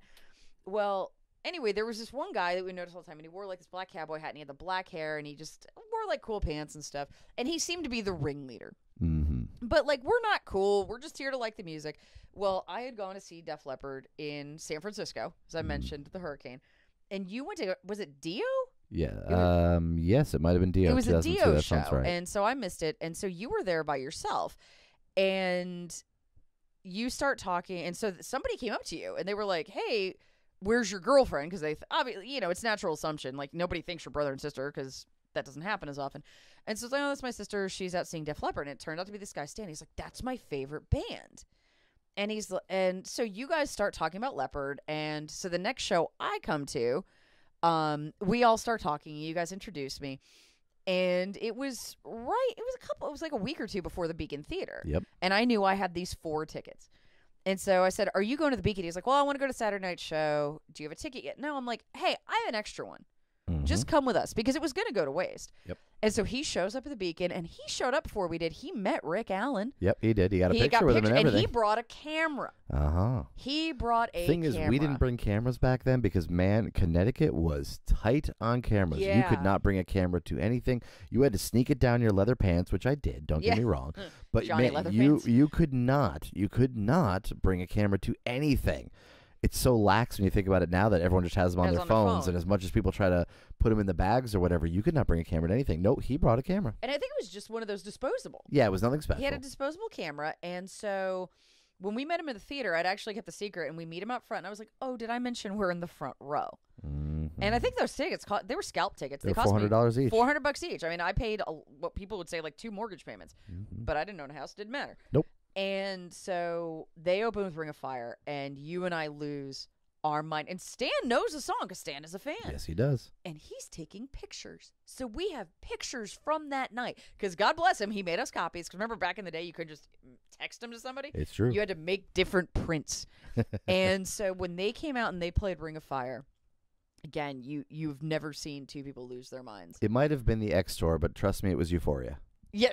I mean, it was. I see what you did there. It really was, again, to hear a song that I loved so much at that So point much. in time.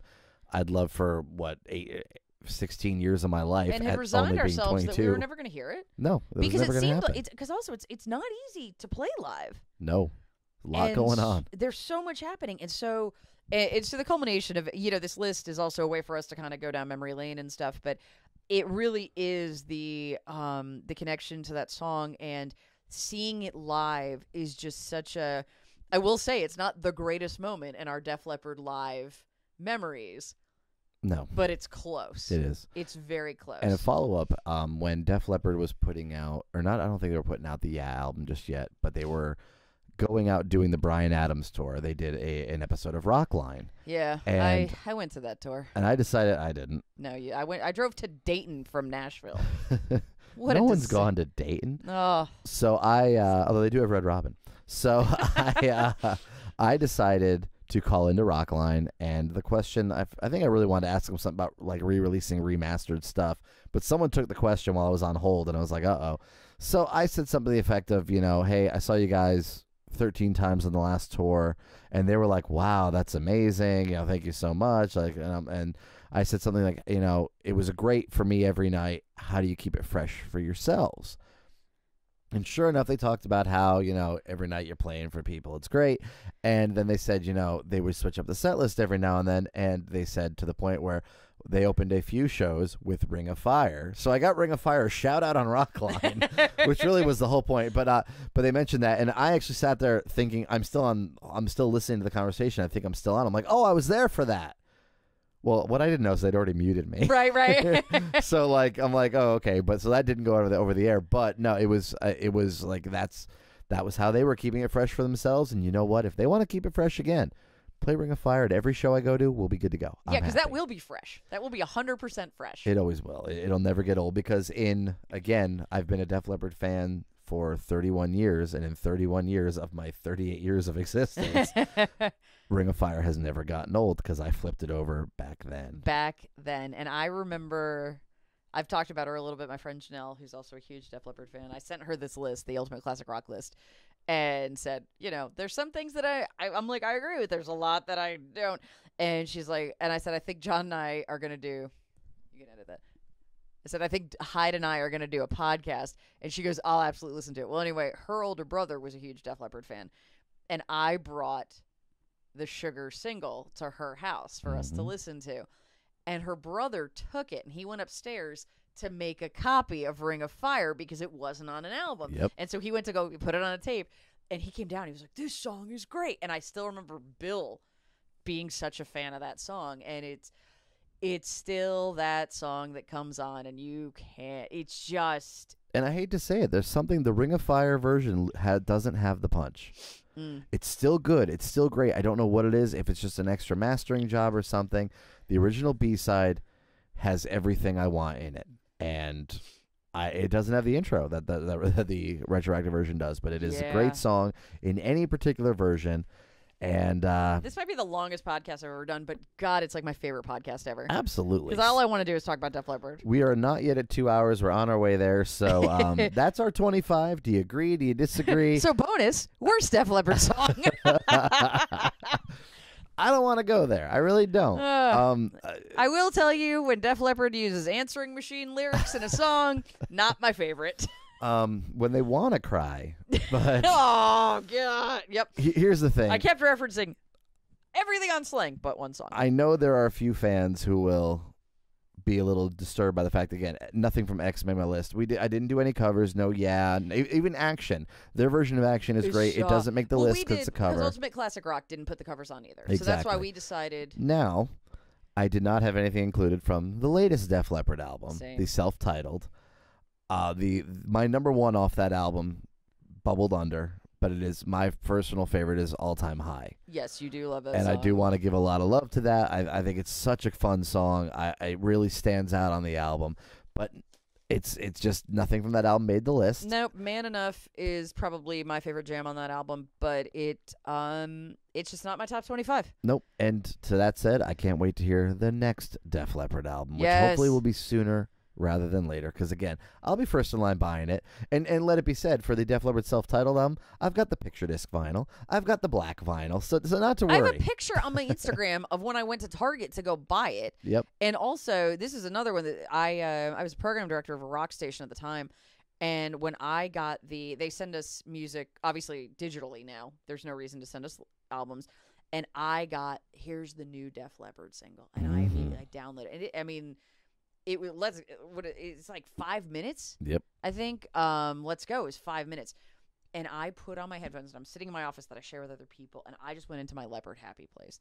And I played it over and over, and then I started playing it on the air because, look, this is the band that this music 100%, and it's Pour Some Sugar on Me. That's the other reason it's number 2. Sugar changed my life. It changed the music that I loved. It has encompassed everything that I've become. I can boil down to the one song. So when my band, and I'm programming a rock station, my band puts out a song, yes, I'm playing Def Leppard. 100%. And I get a call from somebody that's working the song, like, they have record people, and they're like, Are you playing the new Def Leppard song? Yes, I am. They're like, yeah, we saw some spins. Yes. What else can I do for this band? I am happy to do it because of what. It's not that they did it directly, but because of what they've done for me. And you really, really wanted to do it now. I really, really want to do this now. All right. So I think that's enough for us. I think we got there. Again, I guarantee there's going to be a lot of disagreements. I think a lot of people are going to be shocked by some of these things, and some people are going to wonder, how is any of this near your top 10 or whatever? And that's cool. I think it's a great thing because, again, this wasn't coming from the best song. Yeah. This wasn't coming from the greatest song. Well, share your thoughts and feedback with me. You can find me on Facebook, Twitter, Instagram, and Snapchat at Carson On Air. That's CARSEN. And you can find me on Twitter at Radio Hyde, and then you can find me on Instagram at Hyde On Air. That's simple. So I'd love to hear the feedback. I know we both would. And until next time, we'll have an argument with you. It'll be fun. And there will be a next time. That's true. There will be. All right. So I'm Hyde. I'm Carson. And it's been fun, Lep fans. Hope you enjoyed it.